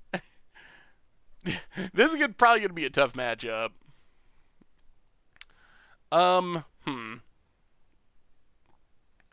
So I think what we're supposed to do is go down. This sounds weird, but I think we go down the Valkies and go up the damping spheres, and then we know that we're cascading into damping sphere. We actually have like a million cards that are bad, though. Maybe we keep both? Like, because Blood Moon doesn't do really anything against... Well, I guess it could shut down, like, Recross Pass if they don't... Well, it does, like, a tiny bit. Ashiok does something. Ashiok seems good. Removal doesn't do anything. I guess we can just bring the lands. 25 lands is probably fine. Blood Moons. Blood Moons. Valkie's like ridiculously expensive on Moto at the moment. Yeah, it feels weird to be playing Jund without Thoughtseize, but it makes sense with the Cascade plan. And we're 3-0 right now, so it is working. Outburst does nothing. Outburst cascades in the Damping Sphere, which is probably our most important card, so I think it's fine. I can see going down Demonic Dread, because we're not going to have a creature and they're not going to have a creature. So that probably is going to do nothing. At least nothing fast enough. Alright, let's try it like that. So I think our main goal is Damping Sphere. That's a card that can maybe buy us enough time. Well, alright, we get a Damping Sphere. Damping Sphere into Gargaroth. Fusion! Welcome to the Fishbowl. Thank you so much for your subscription. Big super cheer for you. Thank you, thank you, thank you. Oh, you keep in Tibalt too? Oh. I figured the plan was to make it so you cascade just into Damping Sphere. Well, we'll see. In Clothis we trust. In Gargs. I mean, we get to get down, you think we're going to die before? Yeah, maybe we die before we cascade into it. That is possible, I guess. Well, Vista go. Grabs a hammer! Welcome to the Fishbowl. Thank you so much for your subscription. Big super cheer for you. Opponent plays a tapland. And, well, we will crack, thin the deck, get a snow-covered forest. Oh no, this hand doesn't make red mana. Oh, I forgot. I forgot the curse of... the curse of the caverns. Oh. Yeah, oh boy. Yeah, well, What do you think about playing a mountain in this deck? It kind of feels like this deck should play one mountain to me. I know that you don't want to play a lot of mountains with so opponent's going to stack their deck and win in 2 turns. I know you don't want to play a lot of mountains, and you shouldn't play a lot of mountains with Blood Moon. I do kind of feel like one might be worth it.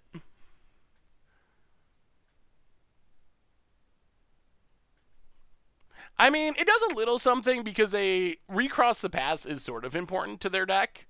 The other issue is there's not enough actual good sideboard cards for this matchup. We're probably dead here. Red mana?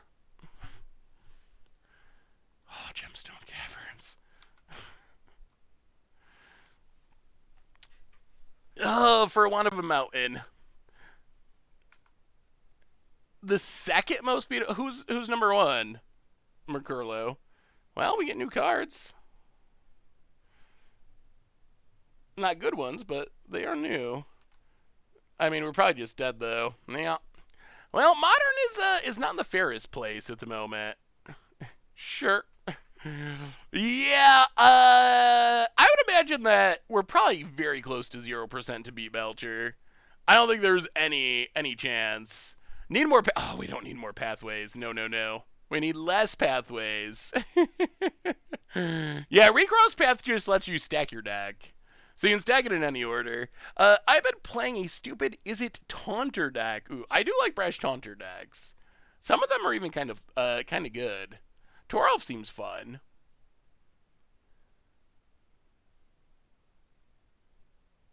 Ooh. I mean, I would think if I was playing 3 Fire Emancipations, I would probably try to go more in on Toralf too. Because Toralf Fire Emancipation, like, there's a decent chance you can just like shock something and kill your opponent, or whatever, like Soul Sea or something and kill your opponent. So I would consider going up more Toralfs, I think. I mean, I'm always down with throwing in a Castle Lockwain. I love Castle Lockwain. I think Castle Lockwain is so good. So I'm okay with the Castle Lockwain. The pathway, especially, I don't know, especially in a world of like fetch lands and shock lands, I just don't know if it's necessary. Hey, what's up, Achilles guy? How are you? Hey, good to see you, Rakdos. Good to have you. Yeah, I still think the Castle Cycle. Ooh, rake the Castle Cycle. I think Castle Lockwain's my favorite, but it's probably green. Boy, they all see play. But I would say green, black, red, white, blue, maybe. Even though, like, white and blue are, like, legitimate cards. Hey, thank you, Zalian Gaming. Yeah, how is Brawl doing at the moment? Is it still all Azeka? I haven't played Brawl since Keldame. Actually, a while before Keldame came out. I haven't played Brawl recently, but... Ooh, on the TV tonight? Well, how am I looking on the big screen, Abzad Wolf? Alright, let's finish off with a 4-1 and get this win. Although, I guess a 3-2 would be that would be a very Jun finish. We will play first. Alright. Looks like a turn 1 Blood Moon to me. I don't know what happens from there, but... Assuming it's the right matchup, that could just be game.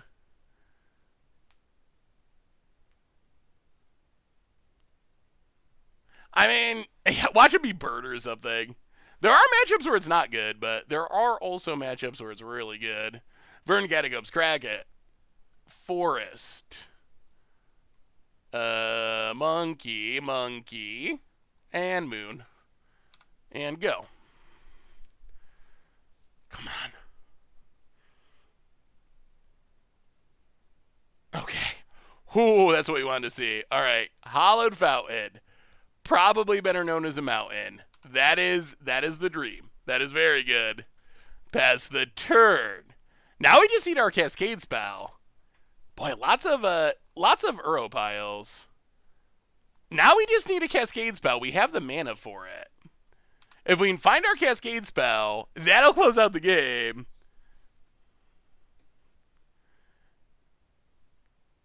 See Blood Moon and Clench? I love Blood Moon. The only thing better than Blood Moon is Blood Moon on turn 1. Can I say no to this? Apparently not. Alright, well, spin it to win it. Show us a Tibalt. If this is Dismember, I swear.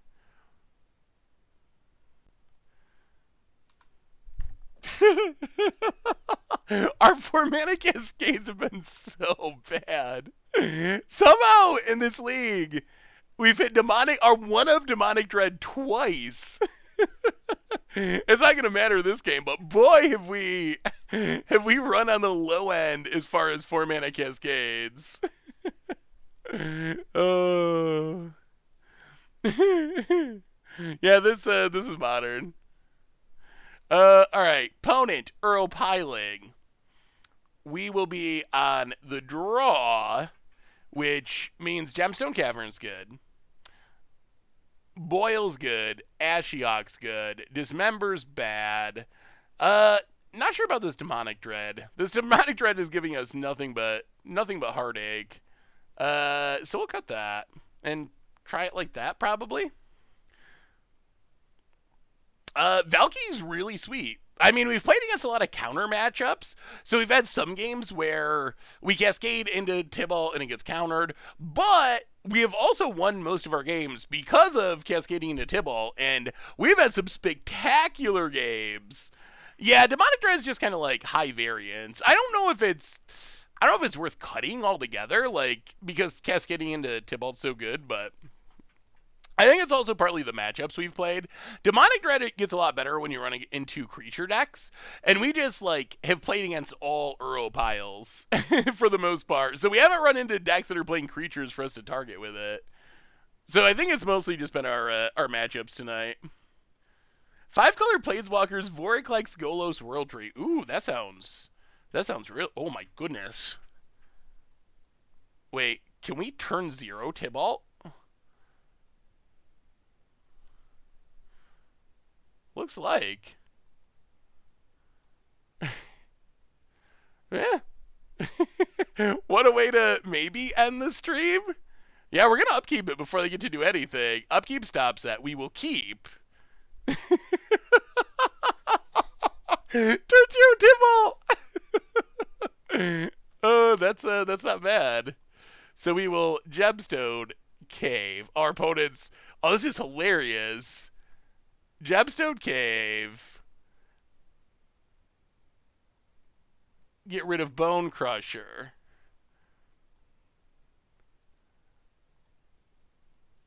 Simian Spirit Guide. Simian Spirit Guide. Violent Outburst.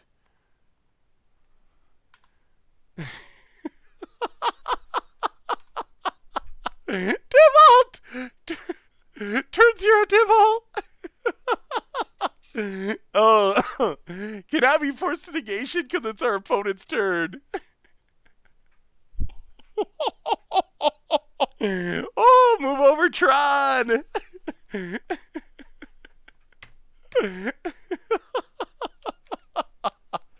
Oh, that's so good. I didn't even know that was possible. Oh, modern is, yeah. Pona says, wow. All I have to say is, wow, me too. Well, good games. Poor opponent. Poor opponent.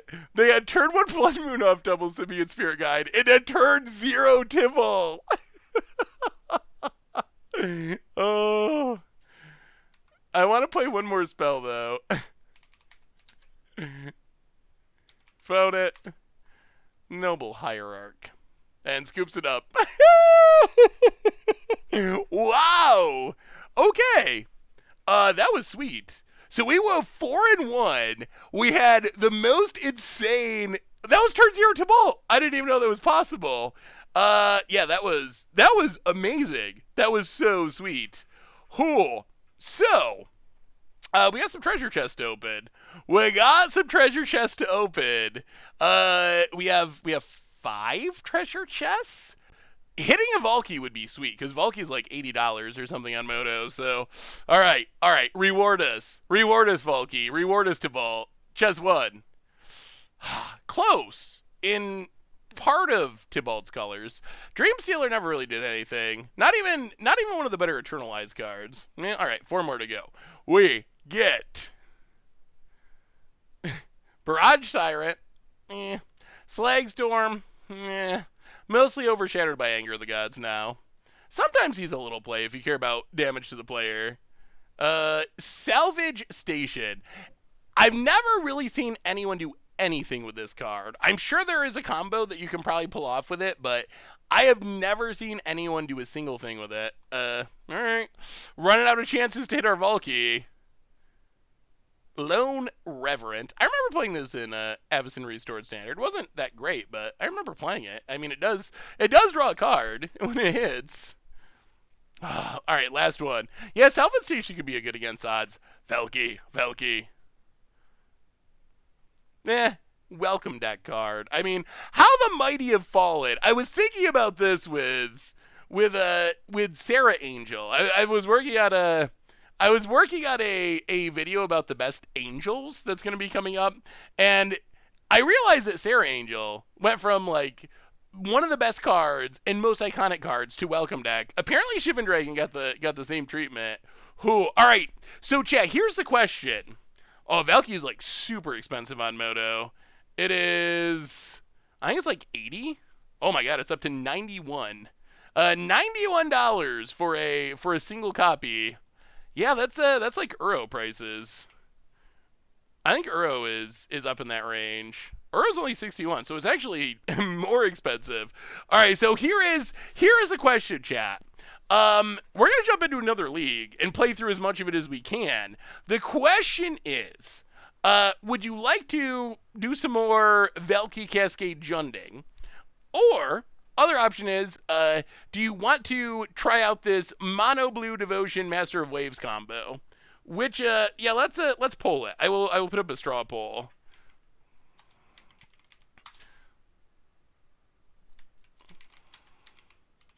What's next? Mordred, Master of Waves. All right, poll going in the chat.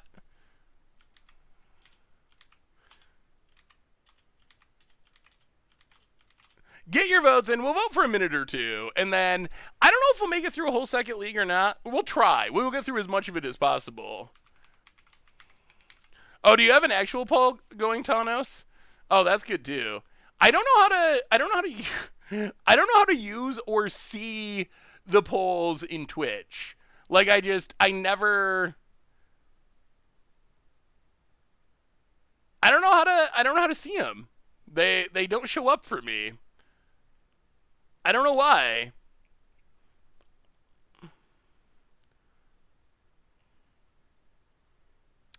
Is there one going now? Because I don't see it at the top of chat. It's so strange. Anyway, where are we at with our voting? Get in your votes. Get in your votes. Oh, it looks like Master of Waves is crushing it. I thought it was going to be closer than this. If you haven't voted yet, get it in. Get it in. We got a few more minutes, or a few more seconds, but it looks like Master of Waves is going to take it home. Yeah. No, that's why we're playing Master Waves, Sleewee. That is a whole reason to play the deck. Well, all right. So we learned that Jund was sweet. So what would I say if you want to play this deck? First, it felt good. I liked it. It was super sweet. It was super fun. I imagine that we would play it some more in the future, probably. I will say the one thing I didn't really like about the deck, not completely sold on the mana base pathway. But really, I think so. My mana base concerns. First off, I just don't like pathways. Second off, for a Blood Moon deck, I feel like we could use a little more fetches, a few more fetches, maybe more prismatic vistas. And I do think, even though it's a Blood Moon deck, after playing the deck and realizing how like the gemstone caverns can be a little clunky. We had some games where you just could not find red mana. The very first game of our league was the best example of it. So even though you don't want to play a lot of mountains in a Blood Moon deck, and playing 0 mountains is acceptable, because this deck is so red heavy, I would probably consider playing a single mountain in this deck, even though it is a Blood Moon deck. But in general, I mean, Peven, deck's sweet. I like it. And I might make some just like fringe changes. Like I assume that stuff like cut to ribbons or even like hunt masters and questing beasts, some of those things are kind of like flex slots, I would imagine, where you can kind of play what you want there. But I like the core of the deck, and the plan of junding and cascading into Tibalt, it was sweet. It was super sweet. So yeah, I'm glad we got to play it. Gift subs incoming, and then we'll talk about deck 2, and then we'll see if we can pull off this combo. Shadara! Handing out gift subs to Z-Man, and Claus, and Muso, and Octavius Falcon, and Shiromore. Welcome to the Fishbowl. Thank you so much for your subscription. Big soup cheer for you. Did I butcher your name horribly? Shridrana. Shridrana? Something like that. Something like that. I see Boggles once in a while. It still gets me every once in a while. Shade Rana. Oh, wait, there's no D though. The D in the ear. Why didn't you put the letters in the right order, Shade Rana? You can't blame me for that one. The letters are actually inverted.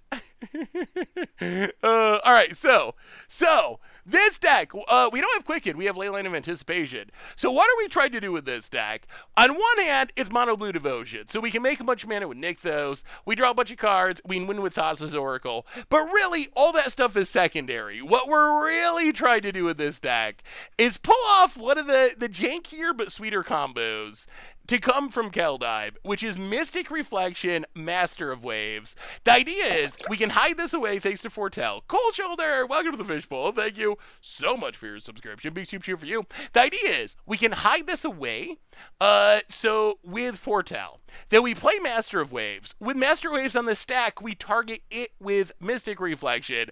All of the elementals come into play as copies of Master of Waves, which is just going to be insane. Like, depending on our Blue Devotion, we're going to make like hundreds of power of elementals, and it's just going to be absolutely absurd. So, Blue Devotion, but also this combo, which is what we're really trying to pull off. So, let's jump into a league and see if we can pull it off. I have not played this deck a single time. I just built it today.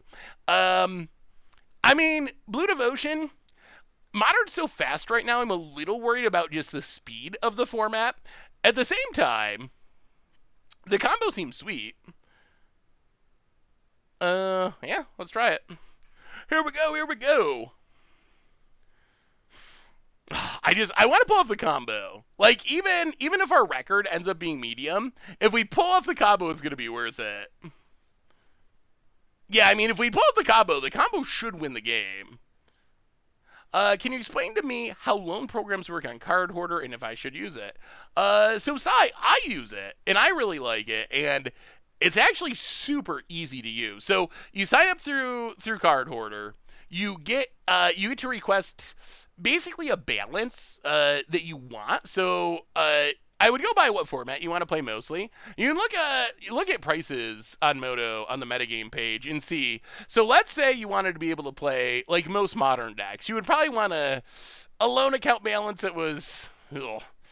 Oh wait, this is tabletop. Hang on, we should join this match. You would probably want a loan balance that would be maybe, I would say, 400-ish. You wouldn't be able to play literally everything. You wouldn't be able to play, like, the most expensive decks. But you'd be able to play most modern decks if you had a 400-tick loan account balance. And then, it's super simple. So once you're signed up, you pay 3% of your loan account balance a week. So it was $400, so it'd be what? The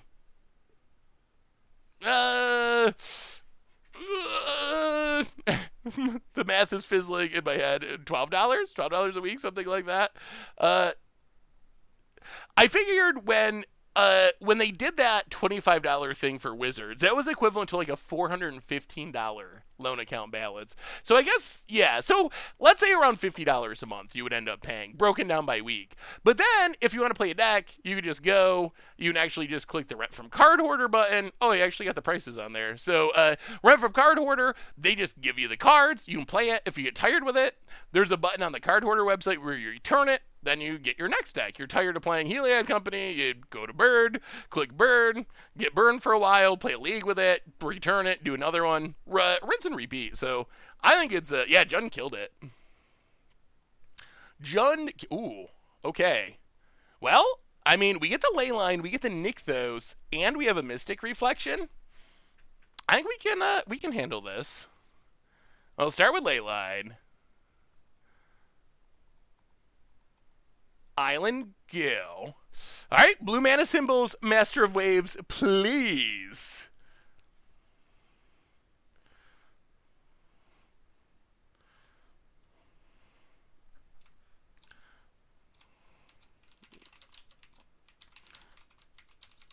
Alright, let's update the stream title real quick.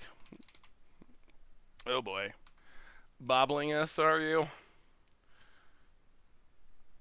Opponent. Bobbles. Oh, don't take our Mystic Reflection. I would like to get this hidden away, and then it dodges discard for the rest of the game, but these decks have so many discard spells. We went for, maybe they take Gadwick.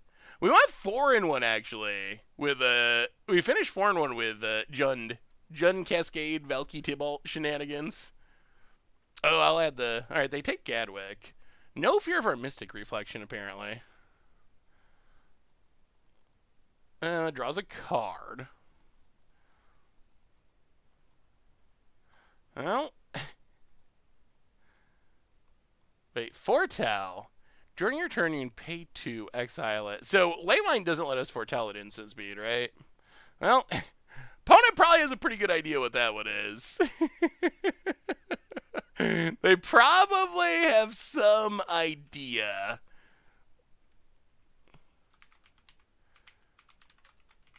Yeah, so you'd pay...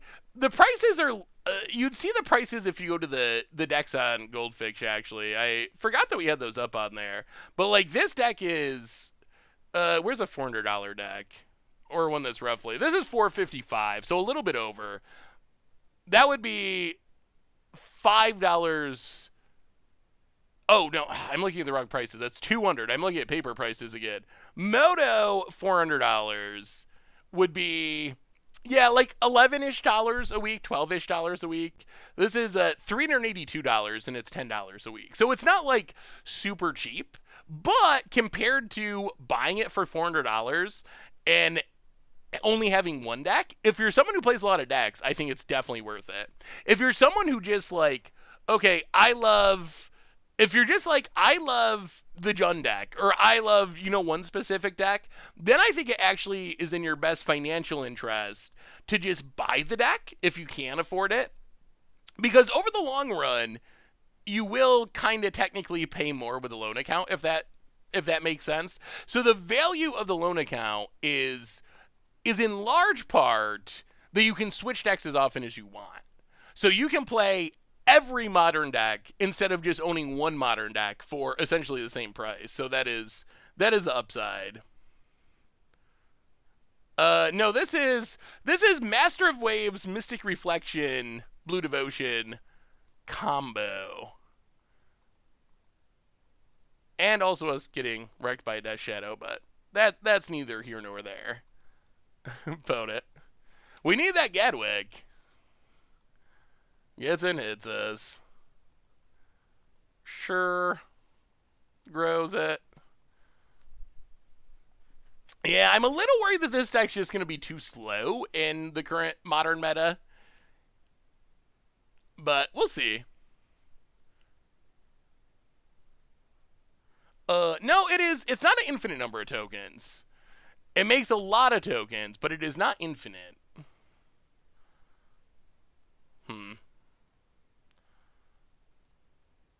Well, alright, I guess we keep that.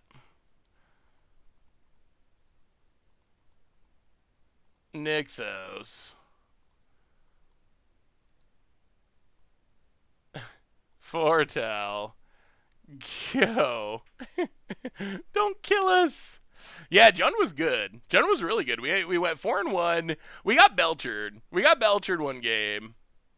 Yeah, so what happens is Mystic Reflection, it only triggers the next time one or more creatures would come into play. So if right now our devotion would be 1, 2, 3, 4, 5. So if we cast a Master of Waves and flip this up, the end result would be the first Master of Waves. We target it with the token trigger on the stack. Those 5 tokens would be 5 Master of Waves. They each have Blue Devotion, so each of those would make 10 tokens. So it's not infinite, but it does make a ridiculous board. Moto token limit's 200. So it's probably going to be pretty easy to hit the token limit, actually, if we pull it off. Yeah, this Thassa is not the tap one. This is the make one of your things unblockable Thassa. Well, we gotta hope our opponent does not have counters. If we can resolve Omen of the Sea and find Master Waves, we do have a chance. That's what we need. Yeah, that's our hope. Enough tokens to hopefully win. Blood Crypt. Post-combat untapped. Well, okay. Omen of the Sea. Come on. Show us that master. Well.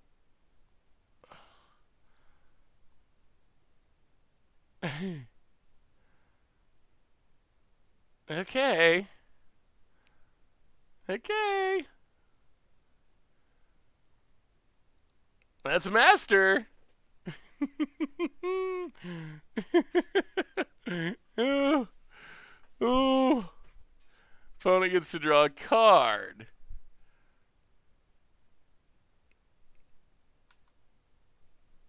Yeah, a little worried about counters. But our opponent knows we got to do something.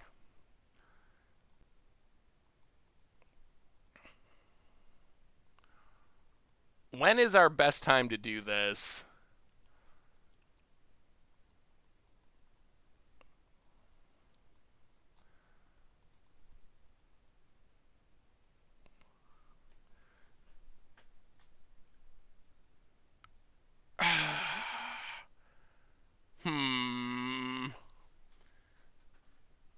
Yeah, they could have forced negation. All right, well, we'll wait. Upkeep is probably the best time. Upkeep is before they get to draw, so I think upkeep is when we do it. Well, all right. Make some mana. Full control. Master of Waves.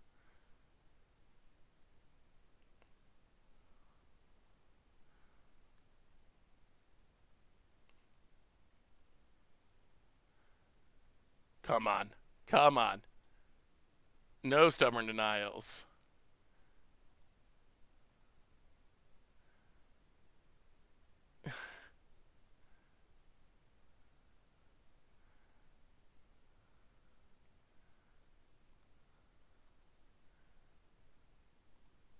Oh, they have removal, don't they?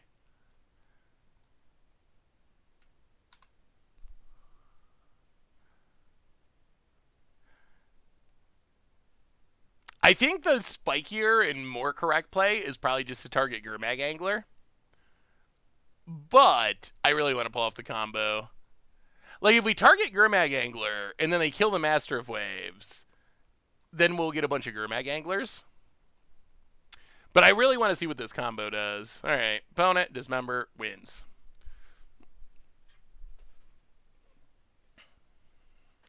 Hey, see you, Letsy. Thanks for hanging out. Ugh. Yeah, I mean, it probably was correct to just target an angler there, but I really want to see the combo. Oh no. Oh dear. The sideboard isn't right. There's supposed to be three chalices. We only have 15 cards. We're missing a chalice somehow. Well, I guess we go with 2 chalices. Jund was sweet. You'll have to see it on the replay. Yeah, Jund was sweet. We went 4-1 actually. Tibalt's a card. We even got a turn 0 Tibalt. Wait, didn't you say you had to go? Oh, gotta go now. I thought you were meaning you had to go now. You were talking about we gotta try to combo now, which makes more sense. All right, so I guess we can go down 2 spreading seas for the chalices. And then I guess the dismembers. All right, here we go. Yeah, wells are kind of a non-bow with chalice. Although spreading seas is just bad. Yeah, I guess it's going to be sad if we draw this off the top later in the game. I'm going to keep it for now. Since we only have 2 chalices. Should have made another mana by untapping Nykthos with Minamo, so you could have played the second one in response to the removal. Ooh. That might have been a good idea, actually. Well, we got Nykthos again. No payoffs. But we got Nykthoses for days, and we got our lane line. I mean, Force of Negation's probably going to be one of the most important cards in Modern at the moment. I'm not sure that it's worth it against Grixis Death Shadow, though. Maybe it is. Yeah, Master of Waves, it makes a ton of power, but that power is dependent on keeping the Master Waves around. Unfortunate that we're not up against the Lightning Bolt deck, because Pro Red is actually pretty good. Alright. Leyline. Island. Go. Gonna need some Gadwigs. I wonder if we should have more card draw. We could probably find a way to sneak in more card draw. About it. Yeah. I don't think this is a good Force of Negation matchup. But I think that Force of Negation is kind of a necessary evil in Modern just because... Wait until tomorrow when Mucha Brew comes out, and you get to see You get to see Tibalt's trickery in Modern in action, and you will see why it is a necessary evil. I mean, we have cantrippy draw like Omen of the Seas and Well, so we do have some other like cantrippy style draw, but Gadwick is the only like mass draw.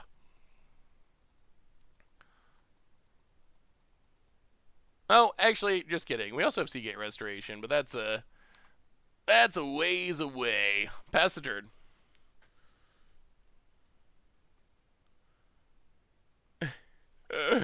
Someone tried to Dwari Disruption my Vorinclex in response, tap Golden Goose. Nice. Alright, opponent. Even more discard. Alright, we need blue mana symbols. And then Gadwig, and then Mystic Reflection. Yeah, I mean we do have many cantrips. We have Omen of the Sea and also Witching Well. So we do have several cantrips, and then also Gadwig. So we do, and then like Thassa's Oracle isn't a cantrip, but it does kind of like tutor. So we do have a decent amount of ways to get through the draw. Yeah, double Nykthos, it's not that bad, honestly. It's bad right now because we don't have any blue mana symbols, but there are times when Nykthos, second Nykthos, could get us to like the Seagate Restoration or something. But at the moment, since we only have this ley line, it's just not doing much. So this deck, I actually like the pathways.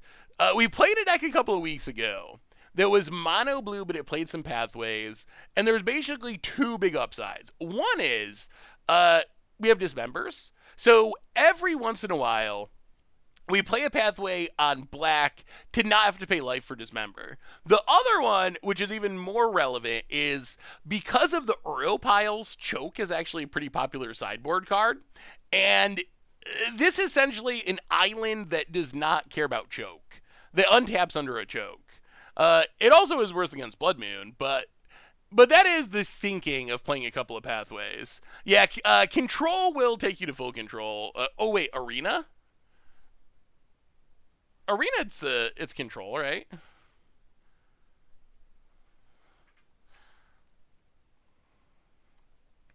Well, Gadwick is something. We are facing down a Death Shadow. Sadly, we don't have enough mana symbols to make this Gadwick awesome.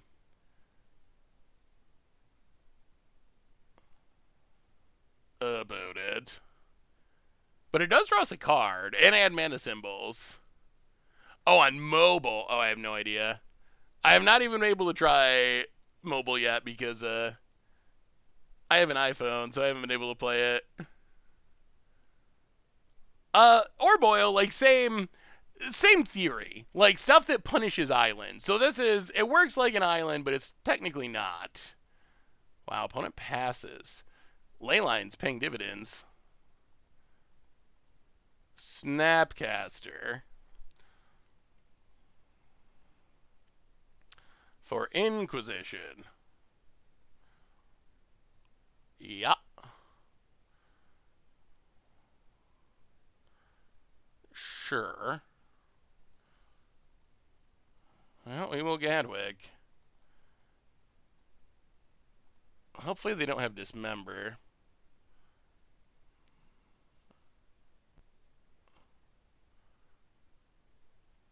Draw.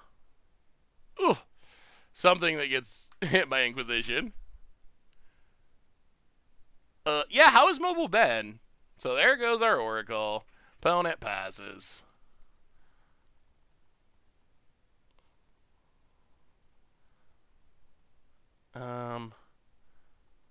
One. So this makes 5.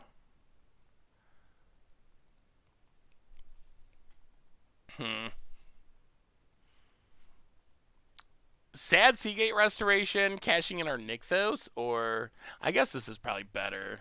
Witching Well. Tap it down. Scry. Bottom. Top. Nykthos.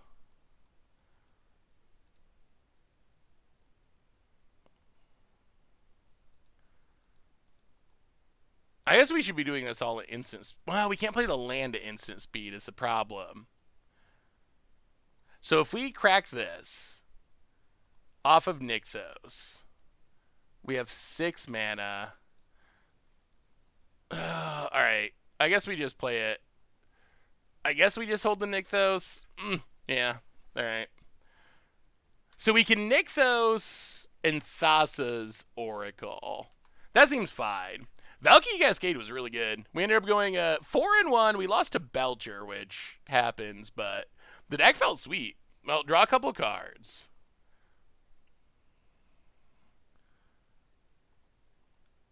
Thassa's Oracle. Tap down Dash Shadow. Go digging. I think it's Gadwick, honestly. Gadwick will find us our Master of Waves. We want to draw the cards. We want to draw the cards. That'll find our combo. Hey, what's up, Archburger? How are you?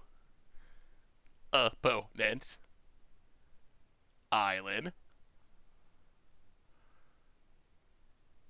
And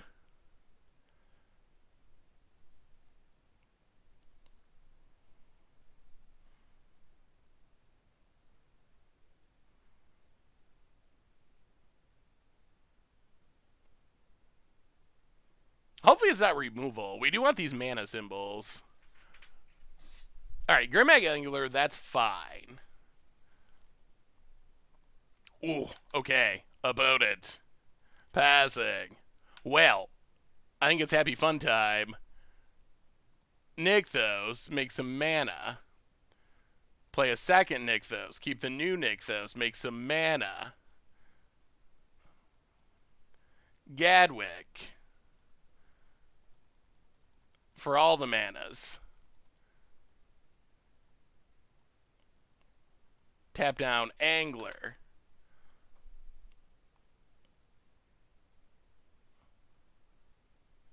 Draw some cards.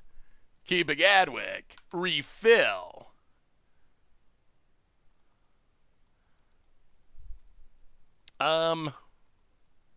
Alright. Well, do we get to untap is the question.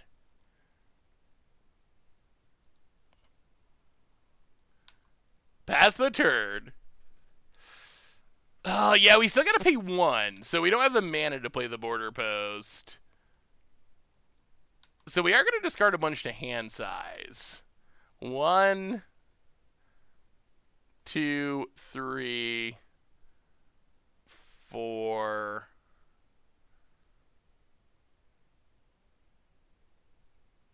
5. Okay. I think we got a shot. About it. Land. 1 card in hand. Cracks it. Come on. I feel the combo coming. Yeah, Restoration would have been sweet. I mean, we can do it in the future, potentially. About it. Blood Crypt untapped down to 9. And alright, kills Gadwick. Goes to combat. Attacks. This should still be fine, though. So opponent hits us down to 11. We untap. Border post. Pick up the land. Replay the island. Pass the turn, stop on our opponent's upkeep. And the combo has arrived. Alright, this should do it. Are you ready? So we pass the turn, upkeep. Make some mana. Master of Waves. Flash it in.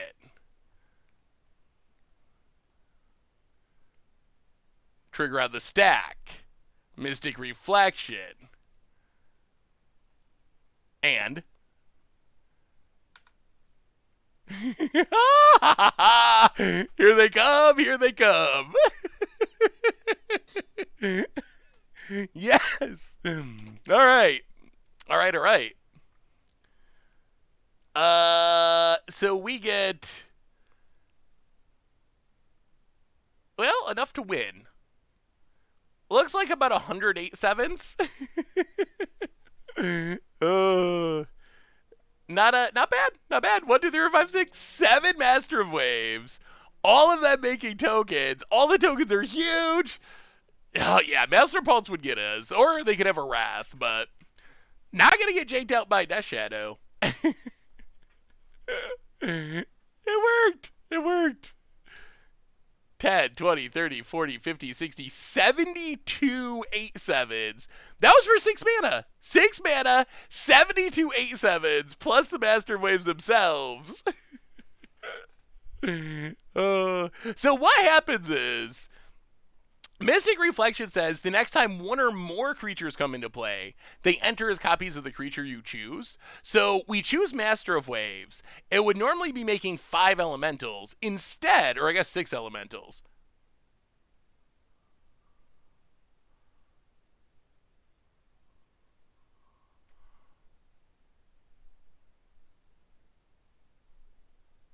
No! No way! Wow!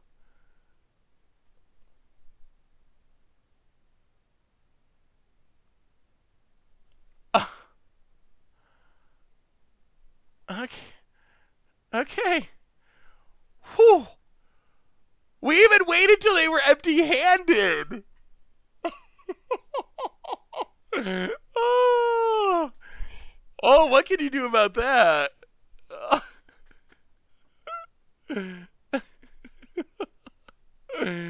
Oh. Wow.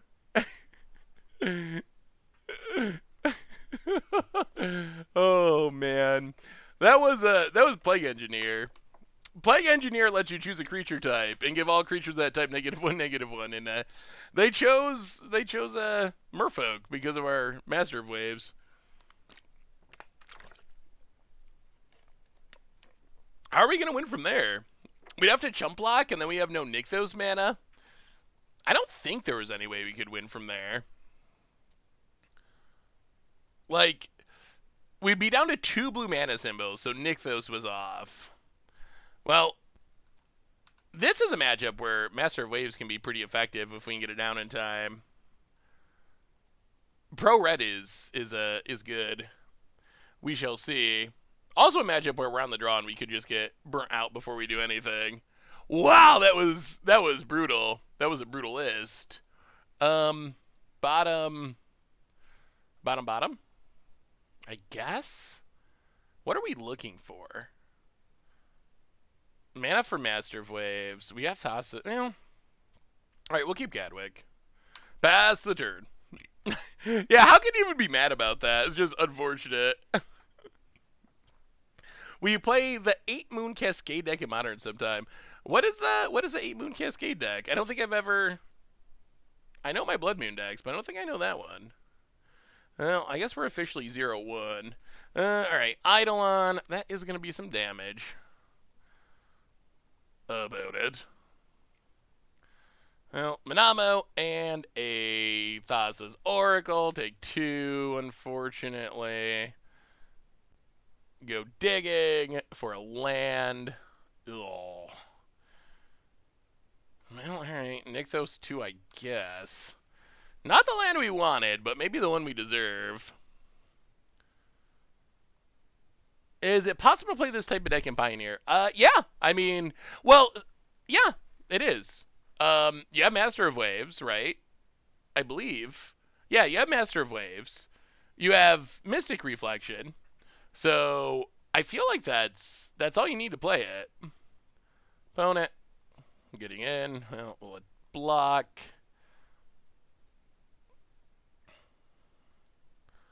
Opponent passes. Well, Nykthos. Kind of painful. Actually, very painful, but.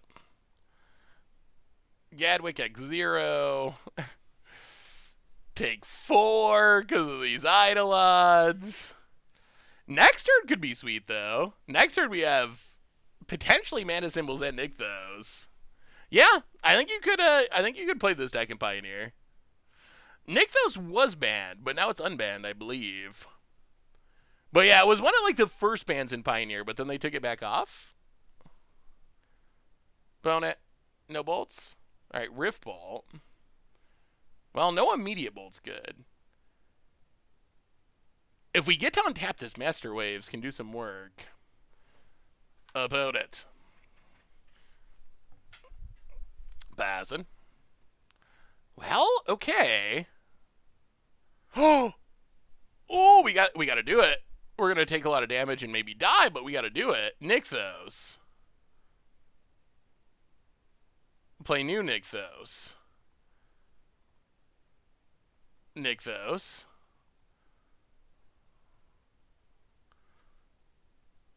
Wait, can you choose? Can you choose not to cast a Rift Bolt?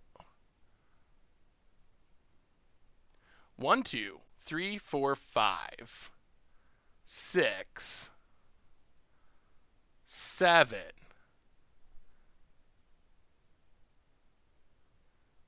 So if we Master of Waves and target Eidolon, we can make enough Eidolons that our opponent's going to die in their upkeep, right? Oh, that's hilarious.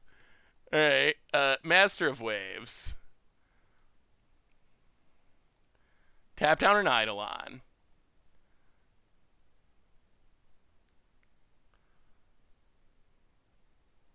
So I guess the only question is they could have a bolt or something. But if they do have a bolt or something, then we hopefully win with our elementals anyway. And we get rid of an Eidolon. Is that our best line? Is the best line to try to copy their thing or just guarantee that we... So the problem with going with Master of Waves is we're going to go to 7 when we cast Mystic Reflection. 6, 5, 4 from Rift Bolt. So we're probably going to be dead anyway.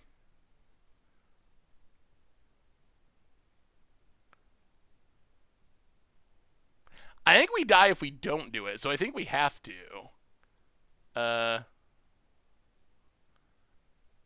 Actually, wait. What if we target Thassa's Oracle? 1, 2. Boy, this makes a lot of mana symbols. 1, 2, 3, 4, 5, 6, 7. We're getting 7 copies. I don't think we can flash in Brazen Borrow because of these Eidolons. Yeah, alright. Alright, tap you down.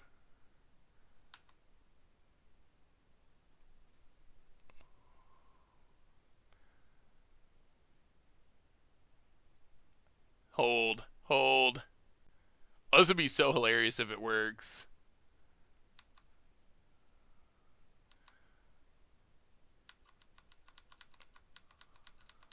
Oh, it worked!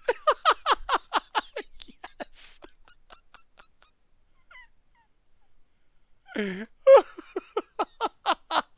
Oh, what a win! What a win!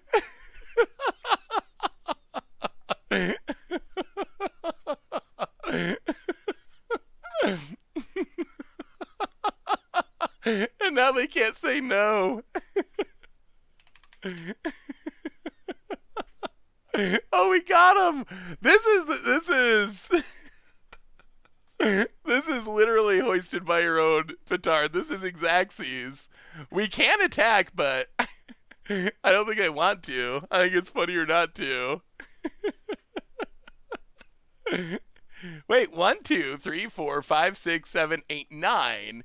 So they're going to take 2 times 9. That's 18. Because they have 2 Eidolons too.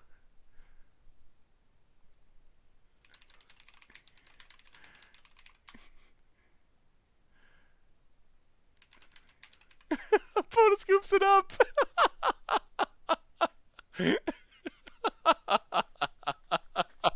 Oh, that was one of the sweetest wins. Boy, this Mystic Reflection card, I don't know if it's going to be like top tier competitive.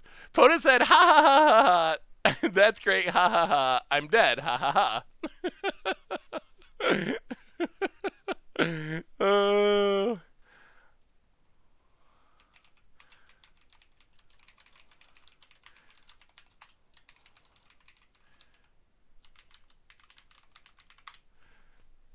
Oh, let me see. Ahox. Wow, that was spectacular. Well, Tidebinder's in. We should have three. We should have three chalices, but we don't. Two chalices in. Go down. Maybe a brazen borrower. I guess spreading seas does the least. Dismember. So painful. Force of negation might be okay. Eh. All right, try it like that. Try it like that. Yeah, Mystic Reflection, spicy.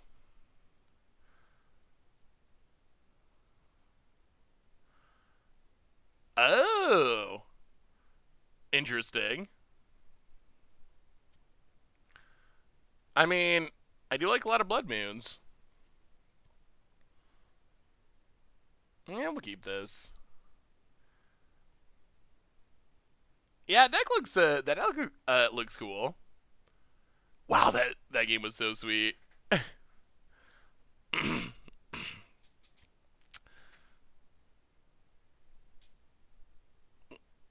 I mean, it can't be Ajax, right? It can't be. It's got to be. It's got to. There's no way. There's no way. Every time I pronounce a word like the letters suggest it should be pronounced, I'm wrong. So I've given up on that. I mean, AJAX. There's no way it's Ajax. Right? It can't be. It's like the J is like an H. One of those words, like jalapenos. It can't be. There's no way. That's too easy. No, no way. No. I don't believe you. I feel like this is a next level troll to get me to say it wrong. It's got to be.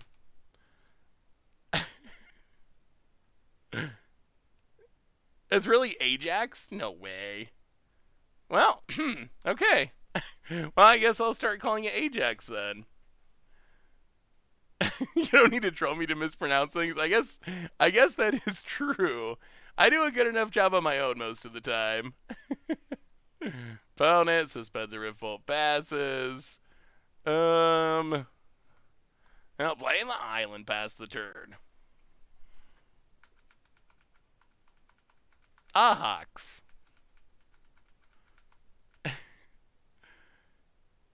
Jax, like the game that people used to play in the like 1950s. Jax with an A in front of it.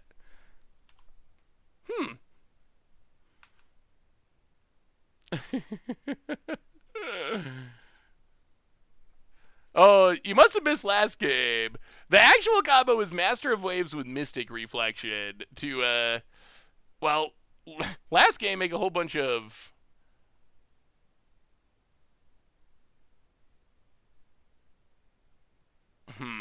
last game it was make a whole bunch of our opponent's creatures, but normally it's to make a whole bunch of Master of Waves. Let's do this now.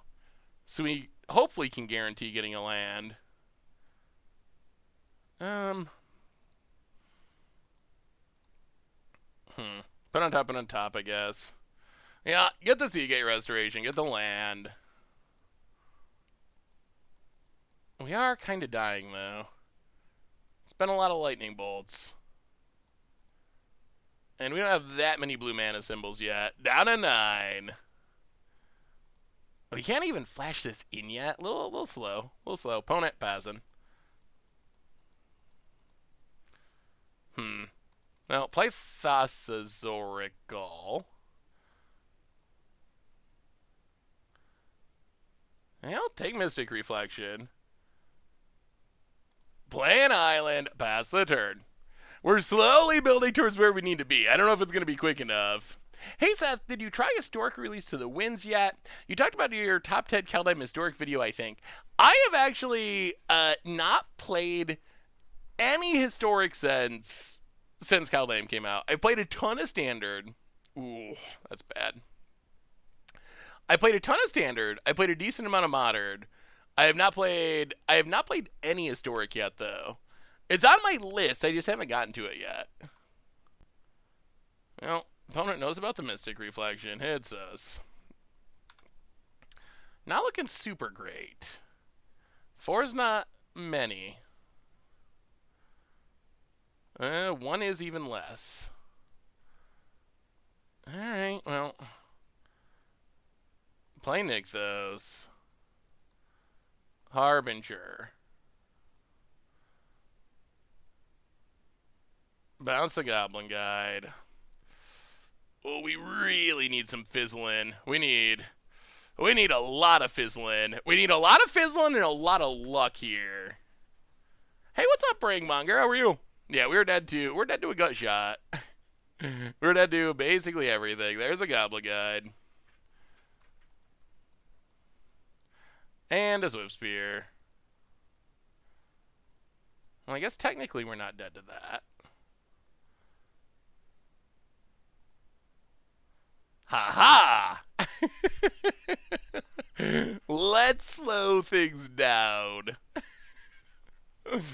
Alright, not dead yet. I mean, we're still very likely dead, but we're not literally dead yet. Mystic Reflection is sweet. It only bounces a tap creature.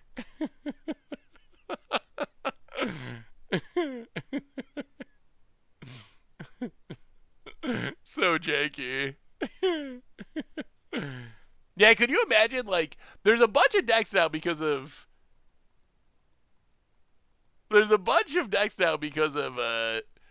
Tibalt's trickery putting Emrakul into play. The ultimate dream, I think, is to turn one of those Emrakuls into a nothing. I mean, we're still like 99% to lose this game. We're not anywhere near killing our opponent, and they're going to draw Burn Spell eventually. And we're running out of Mystic Reflections. Yeah, well, stay at 1 for now.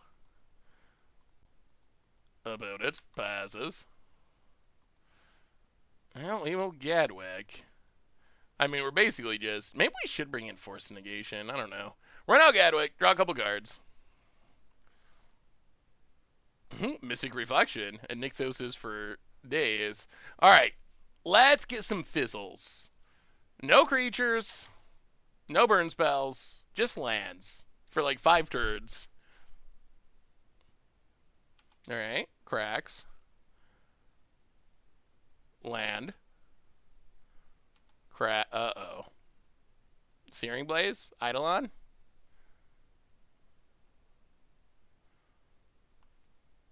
Yeah.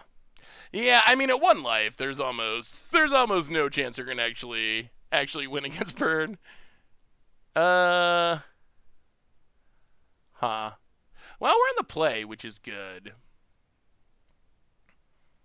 You know what? Let's go up to Force of Negation. A Force of Negation. Run it like that. Alright. We are on the play. Hopefully that's a good thing. Oh, boy. Oh, jeez. Wow, this is so close to the nut draw. Ugh. Put in your registration yesterday? Is that a good thing? If we get any source of blue, it's going to be great. You know what? We're going to keep it. This is super risky. Because we just don't have any blue mana. If we draw a blue source, though, then it's awesome. Because we can find another land, and then we have all these ley lines to make mana with our Nykthoses. So it's really like, do we draw a blue source in the first turn or two? That is the question.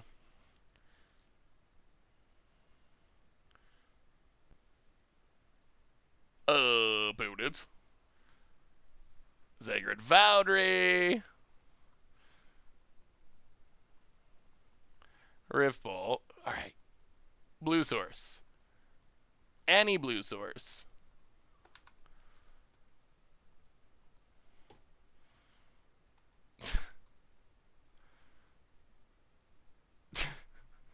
I mean, I guess this isn't the end of the world. This isn't the end of the world because it means we can, worst case next turn. That's our one other colorless source. We have 4 Nykthoses and 1 Cavern. It does mean next turn we can, worst case, Legend Rule ourselves to make blue mana.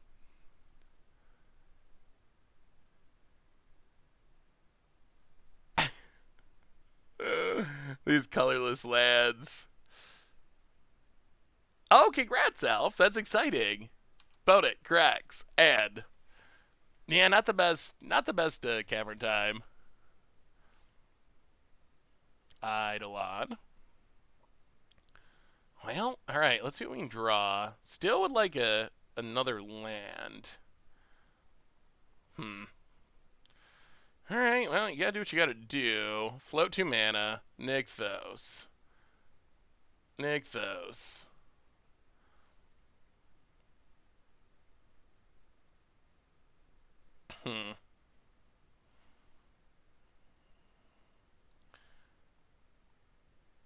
Bounce Eidolon.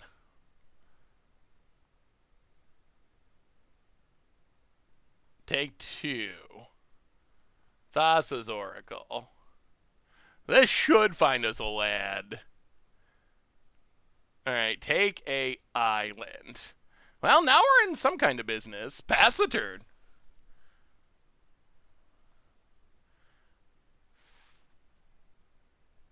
I don't think we want to play too much into the Eidolon.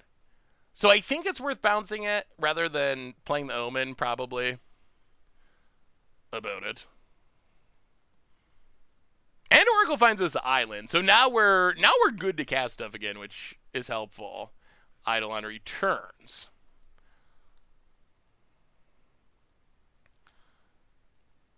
Well, play the island.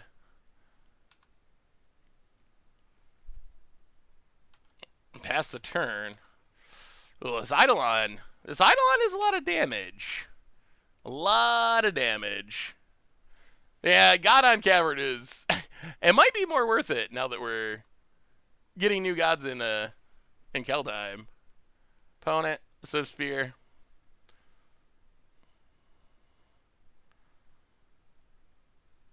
And Lava Spikes. Maybe we can just win by going aggro here in a weird way. So we go to 12. Opponent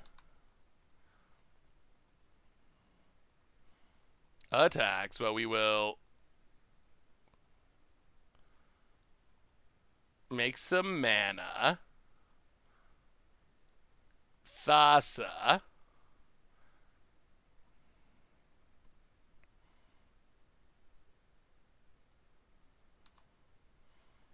And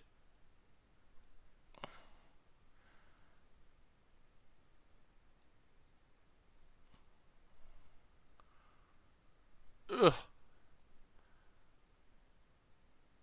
All right, we'll go to 8. Omen of the Sea.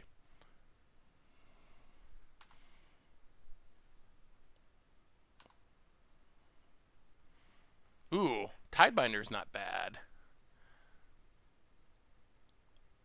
Bottom, top. All right, well.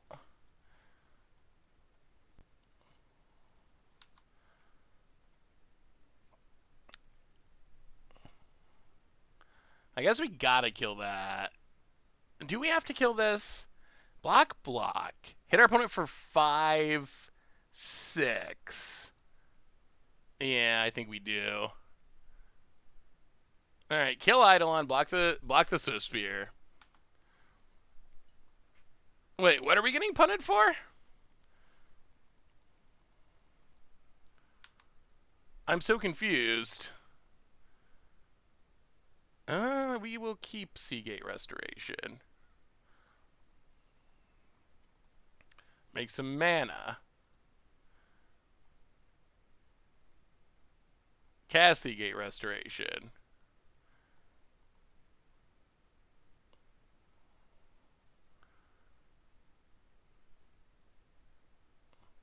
Pathway. Tidebinder.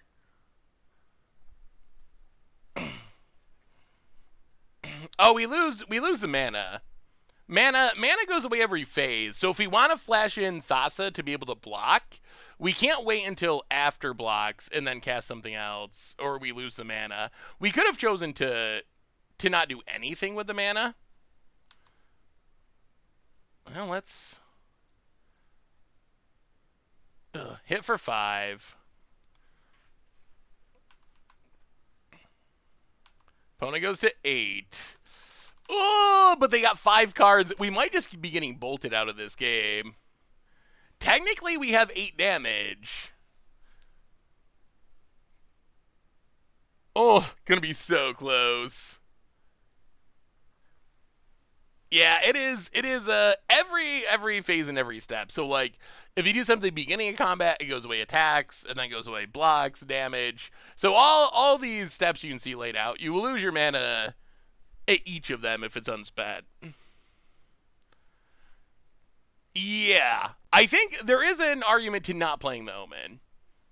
It is possible that we should have just left the mana, let the mana rot, and not spend it on anything to save the 2 damage. Since our opponent's missing land drops, I felt like it was unlikely we were going to die in this turn, but it does leave us open to top deck land triple bolt. Lava Spike. Okay.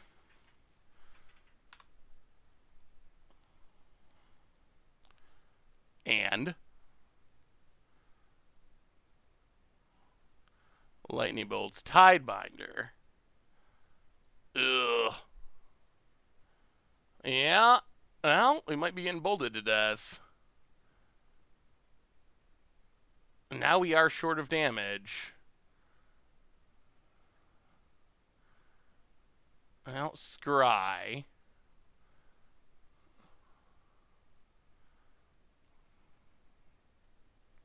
Well, Gadwick is about all we could hope for. Gadwick. Make a bunch of mana. I guess we just spend it all?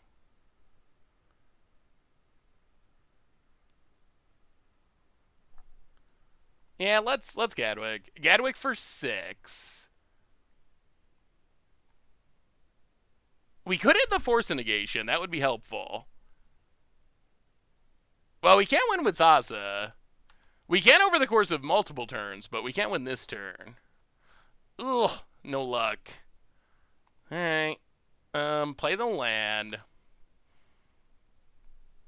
Oh, hit you with Thassa. Yeah, I expect we just get double bolted now. Gadwick into a Force Negation would have been nice. I think I'd rather leave up a mana as a bluff of like a Spell Pierce than to play the Border Post. I mean, because if we untap here, we win. We don't need the Border Post. We just win. If our... Wow, they don't have it. Whoa. Okay. Wow. Oh, my goodness, that's... They can put us to 1. Yeah, that was actually a really interesting match. Hey. Well, we squeaked it out just barely. Hey, Seth, do you think you would hire me to be on the Goldfish team? I play all kinds of formats and brew janky weird decks. Could bring some legacy content, a ton of modern content to the channel. If you're interested, I can give you my email. Well, Sai, you can send me an email. I'm not sure if we're actively like hiring people right now, or but I am always love to hear people's ideas. So yes, if you want to send me an email and let me know what you're thinking, I would love that. I don't think we're gonna Momir tonight. I think that we are probably just going to play this Blue Devotion deck until we stop, which we'll see. We'll get through this match for sure. Whether or not we, how many after that, we will see. Um, I guess we go Merfolk, right? Merfolk for Master of Waves. And then let's just do this main phase, I think. Main phase while our opponents tap down. Hmm. Do we even want Harbinger of Tides? I don't think so. Bottom, bottom. Witching Well's alright. Pass the turn. We'll play some Momir at some point.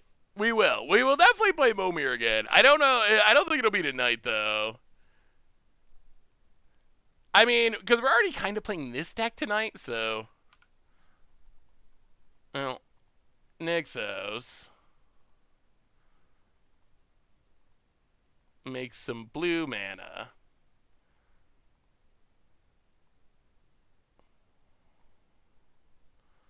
Spreading Seas.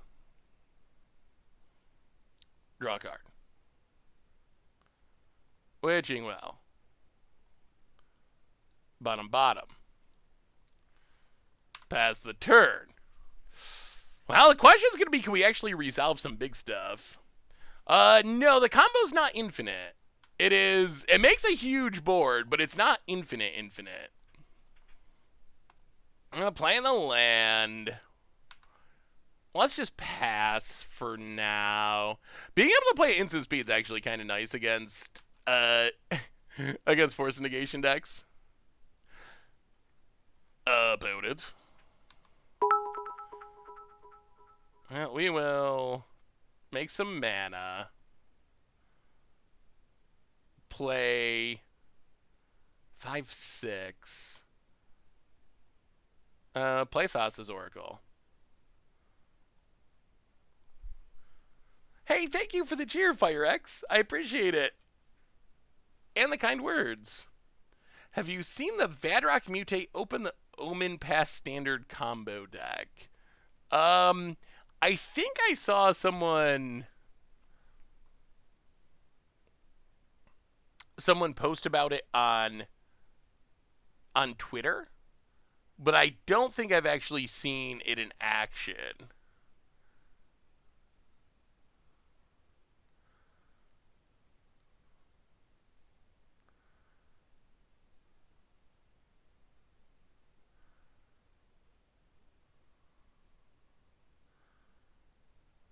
Hmm.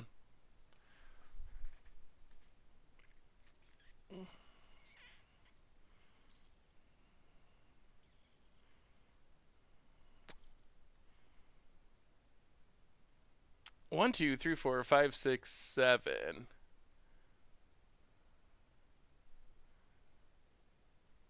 So what do we do? I mean, Oracle can be a win con. We do sometimes draw our entire deck.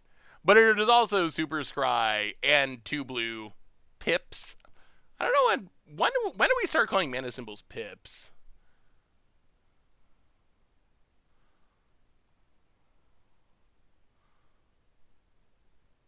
So if we go to untap, then they Field of Ruin. Alright. Sure.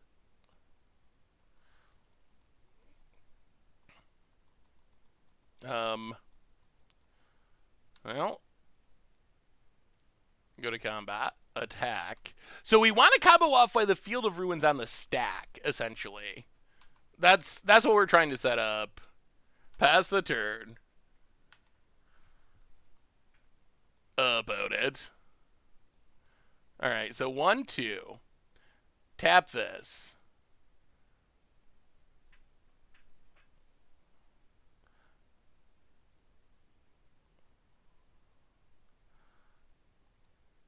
Untap.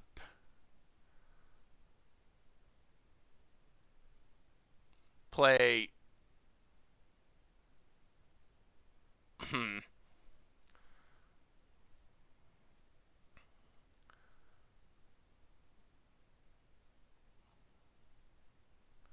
How much mana do we have?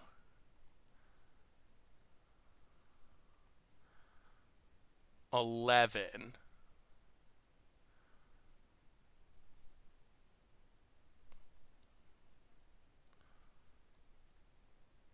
Oh, let's Seagate Restoration. Actually, this is wrong. Well, yeah, it is right. Seagate Restoration.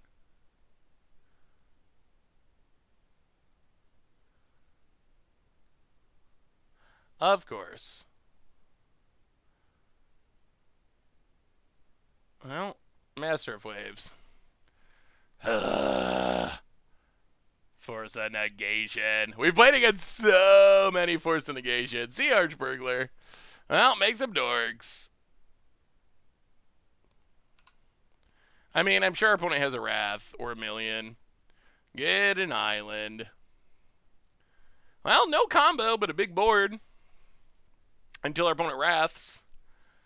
Yeah, I think drawing cards is more important than the combo because the combo still loses to a Wrath. Jace, okay. Oh, Witching Well.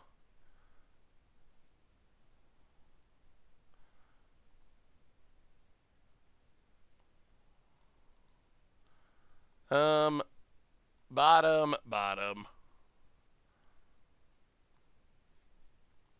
Yeah. Jace bounces Master Waves. Scalding Tarn.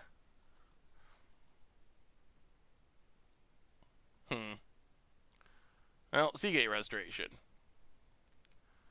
Go to combat. Attack Jace. Well, I mean, we can flash in this Master Wave's end step, and we'll see.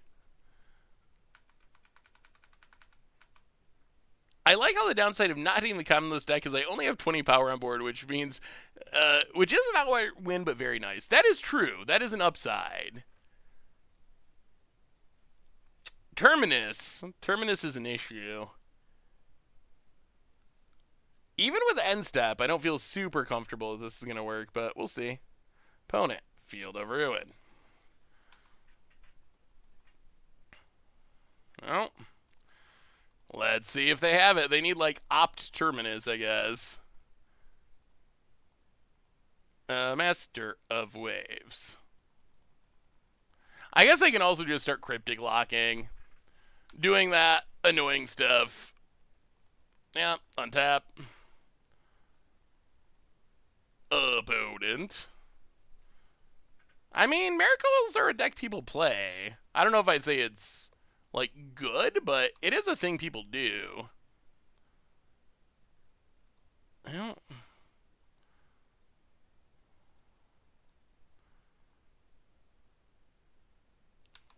attack.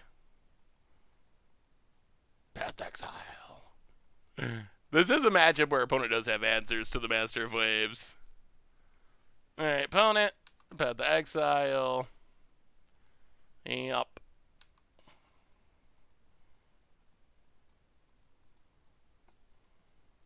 Oh, really? Opponent cracks. Yeah, it might be getting close to scoop time. About it.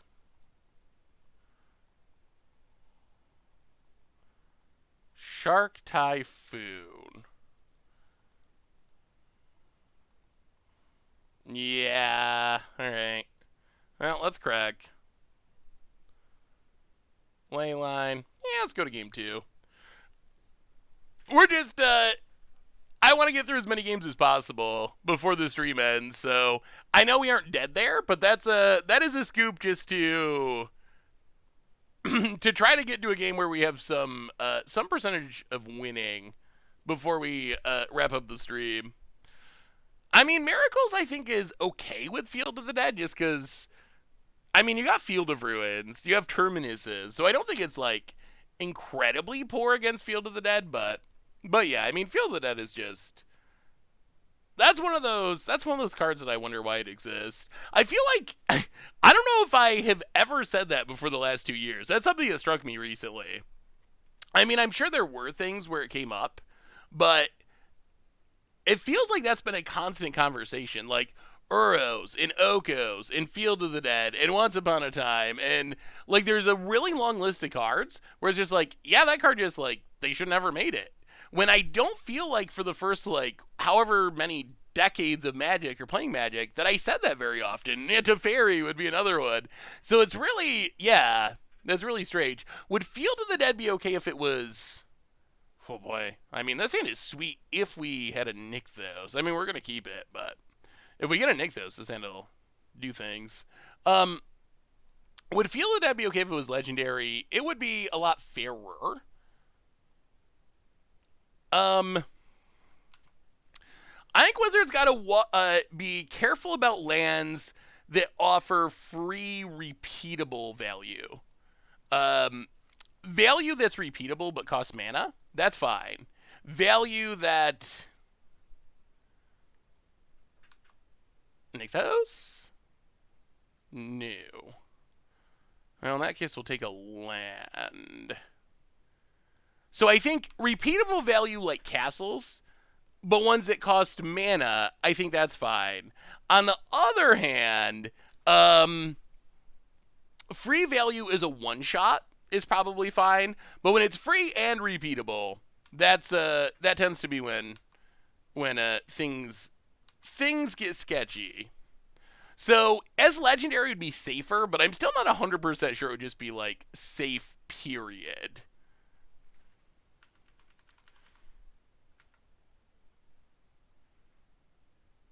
Am I blurry today? Yeah, I gotta figure out the webcams. Teferi. Well, we will run out of Thassa.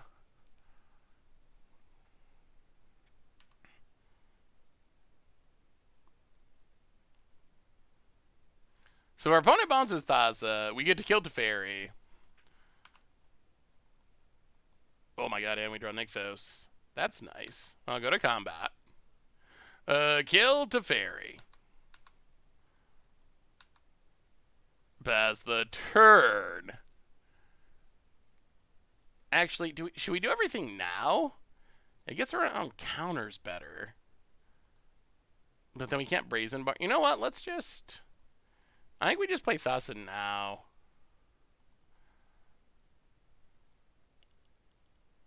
Yeah, pass the turn. Your go. I want a video series where MTG Goldfish ran a power level never should have been pretty cards like a Fair Oko or Field of the Dead. Ooh, that could be interesting. Hey, CSI, thanks for hanging out. See you next week. Oh, so something I was wondering about, chat, while we're playing this game. There's a Jays. Bounces. Thassa. These Planeswalkers. Oh, there's Cadwick. Well, we will make some mana.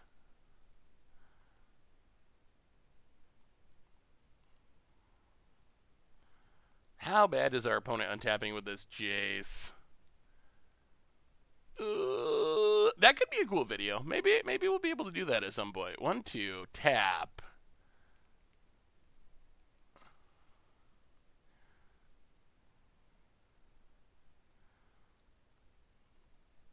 Well, I guess we just draw a bunch of cards. Why we can. Draw 4. So this does mean our opponent's going to get a Jays for one more turn at least. Well, draw some cards. Play the land. Go to combat. Hit the Jace to 1. And see what happens. When do we finally see band bracket Modern Judd vs. Richard? It's a good question. We were going to do it right away, and then other stuff happened, and we kind of forgot about it, and now I've been reminded, so might have to still get it set up for some point. Opponent, gonna brainstorm with the Jays. So, have you seen the trend of like box opening or like box cracking videos for Magic? Like Channel Fireball started doing them. Where it's like, oh, you pay so much money, and they open the box, and then they send you the, it's randomized, and you get, like, the results of your pack, they send it to you. Do you think it'd be okay if London Mulligans, if Wizards was more proactive about banning combo cards like Neoform?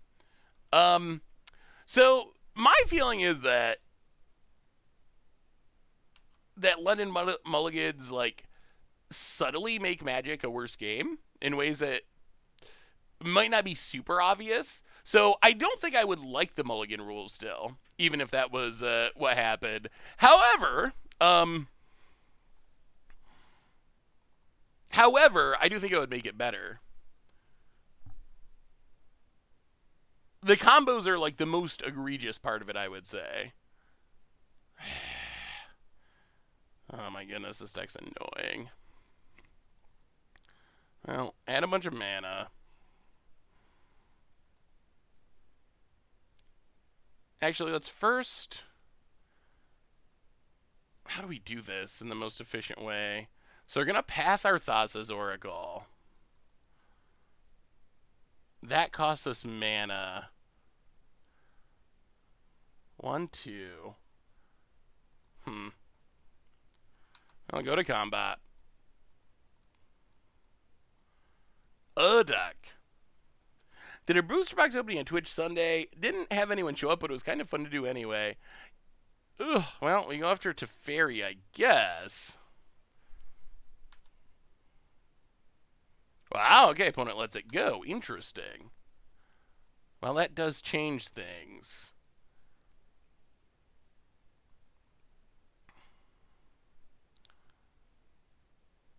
Well, spreading sees a land. Draw a card.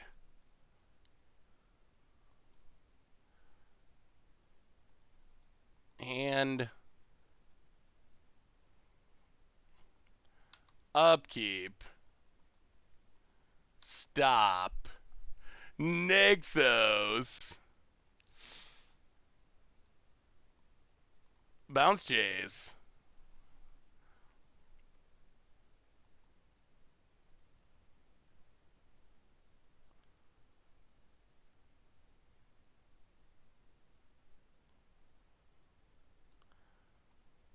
Thassa.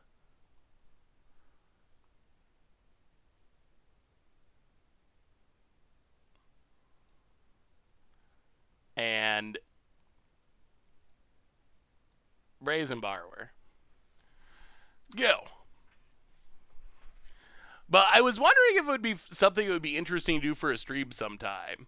Like, would you... What if I got a, I don't know, a collector's booster box or something, and if it was a thing where it was like, you would donate like roughly whatever the cost of a booster was. It wouldn't be, the goal wouldn't be to make money. It would be to be to do something fun. But like get a collector booster box and figure out whatever it costs, $20 a pack, let's say, or whatever it would cost, and then actually like open them on stream and ship them. Ooh, Shark Typhoon. Okay. Oh my goodness. Okay. I think this is fine. Can we pull off the Master of Waves? Okay, put it on top. This could be a turn. So we Thassa's Oracle. Go digging. Real deep. We do not find our combo piece, but we'll take... So we take Force and Negation.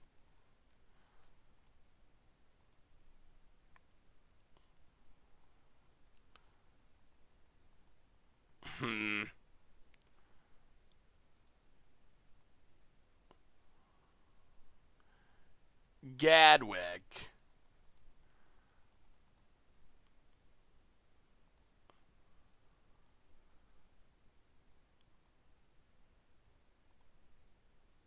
Draw 7, 8. Gadwick, draw 8.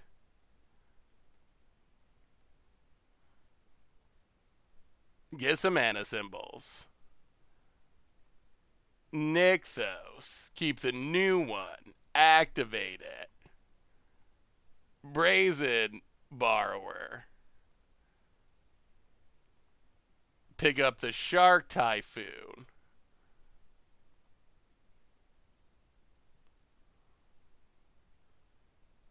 Opponent, Force of Negations. Okay.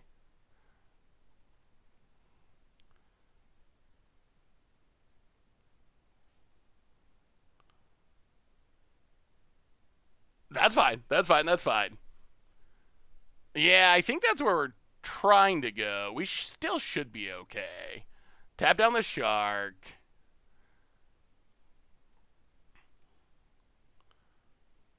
Get rid of the white mana, so we don't have to worry about wraths.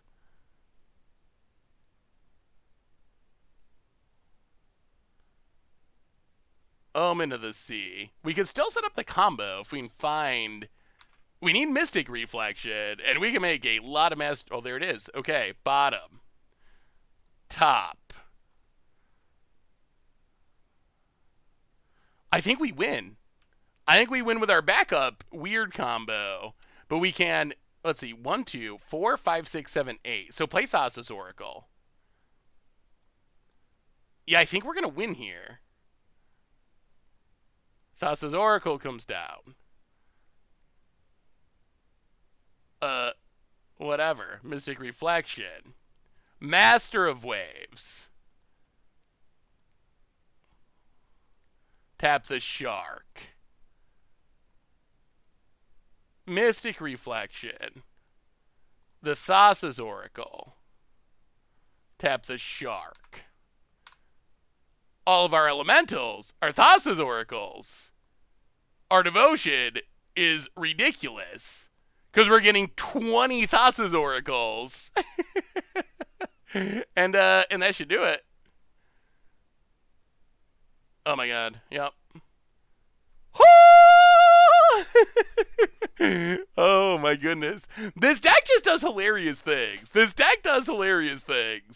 I don't know if it's good, but Mystic Reflection is quickly developing into one of my favorite cards from Kaldheim. Like, seriously.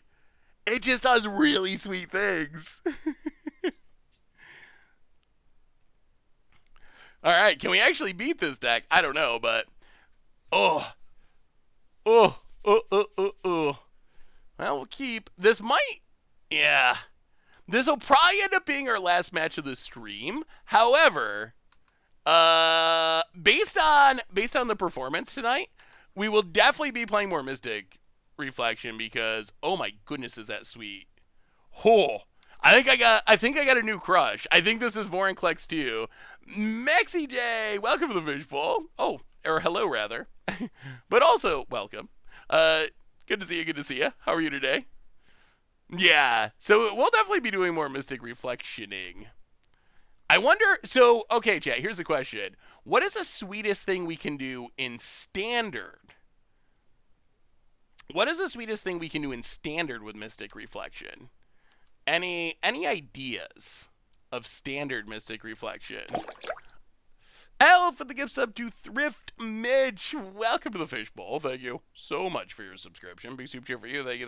Well, let's open to the sea. Well, bottom. We need lands of some kind. Well, that's a land of some kind. Seagate Reborn. Hide some love away for the future. Go. Scoosworm. Scoosworms could be sweet. So, what you do is run Vorinclex in Spark Double, and then you Mystic Reflection the Spark Double. Ooh, all the Vorinclex. That would be spectacular. Oh, is it not updated? I will update. Opponent, getting back Archmage's Charm. Sure.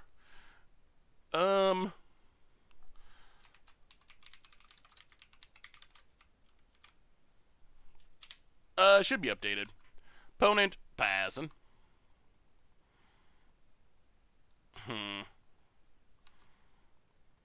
Well, pass the turn. Being able to play all during our opponent's turn is a good way to, make our force negations better. Opponent makes a shark. What good token producers are there in Standard you can even cast Mystic Reflection on? I don't think there's anything to the level of Master of Waves. Hey, welcome, Wondaless Dunkless. Good to see ya. I don't think there's anything to the level of Master of Waves. Huh. Teferi, eh?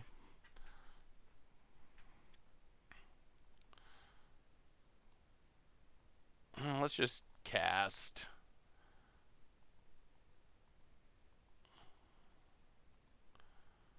Well,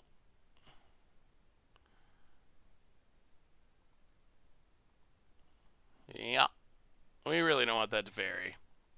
Well, that took a lot of cards, but Teferi's not coming down yet. We really need Nykthos, I think. Yeah, Phylath could probably do the most spectacular. Oh, there's Nykthos. Well,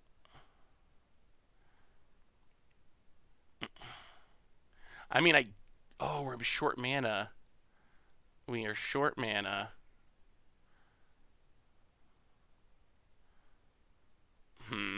Play Thassa's Oracle.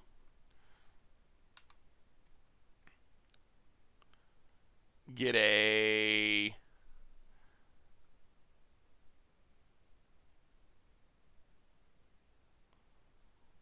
Oh, Nykthos, but they have this field. Ugh. Well, pass the turn. About it. Yeah, March of the Multitudes would be sweet.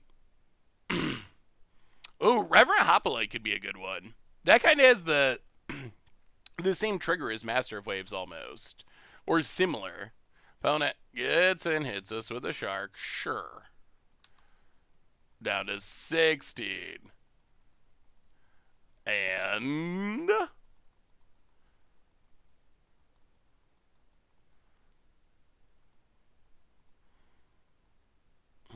yeah, we did want that. We wanted it. Well, get an island. Bounce the shark. Ah, oh, so close. So close. So far. Also, like, wow, pass. Cavern of Souls would be an interesting draw. To get around counters. Well, Play Thassa. Go to combat. Attack. And we're trying to fight through. We played against so many control decks. It's either like hardcore force of negation control or like jank them out Tibalt's Trickery style decks. Not much middle ground in Modern at the moment. Bone it. Pass it. Oh, we get to scry.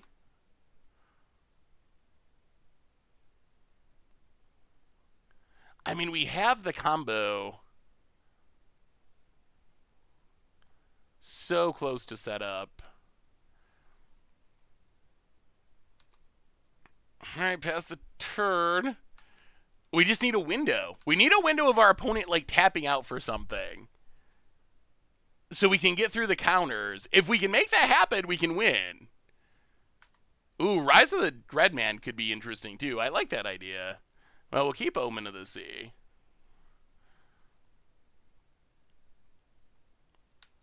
Pass the turn. Just tap out and die, opponent. Tap out and die. Let our Jake go out on top.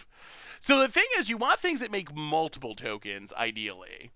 Because Mystic Reflection triggers on one or more creatures. So if you make one creature a bunch of times, it doesn't actually do anything. But if you can make a bunch of creatures one time, that's how you can kind of like maximize. You know, bottom and bottom. Yeah. Teferi. Bounces Thassa. Has Teferi. Yeah. And yeah, we're probably getting to the point where we call it a good effort. Thassa, Cryptic. Fetchland, Mystic Sanctuary, Cryptic. Lock you. Yeah, I mean, our opponent's getting to the point where, I mean, they got 7 cards in hand, we got 2 cards in hand. They got Teferi. There's getting to be very little chance. Yeah, Phalith is probably the way to go in Standard. I think that'd be super sweet.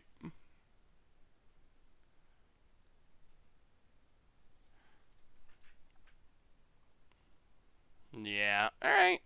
Well, we're gonna call it. We're gonna call it on that one. So what do we learn tonight about all of our decks? So we learned a couple of things. We learned that the Valkie Jund deck probably could use a little mana base tune up, but the deck actually felt good. We went 4-1, only loss was 2, an even more unfair deck in Belcher.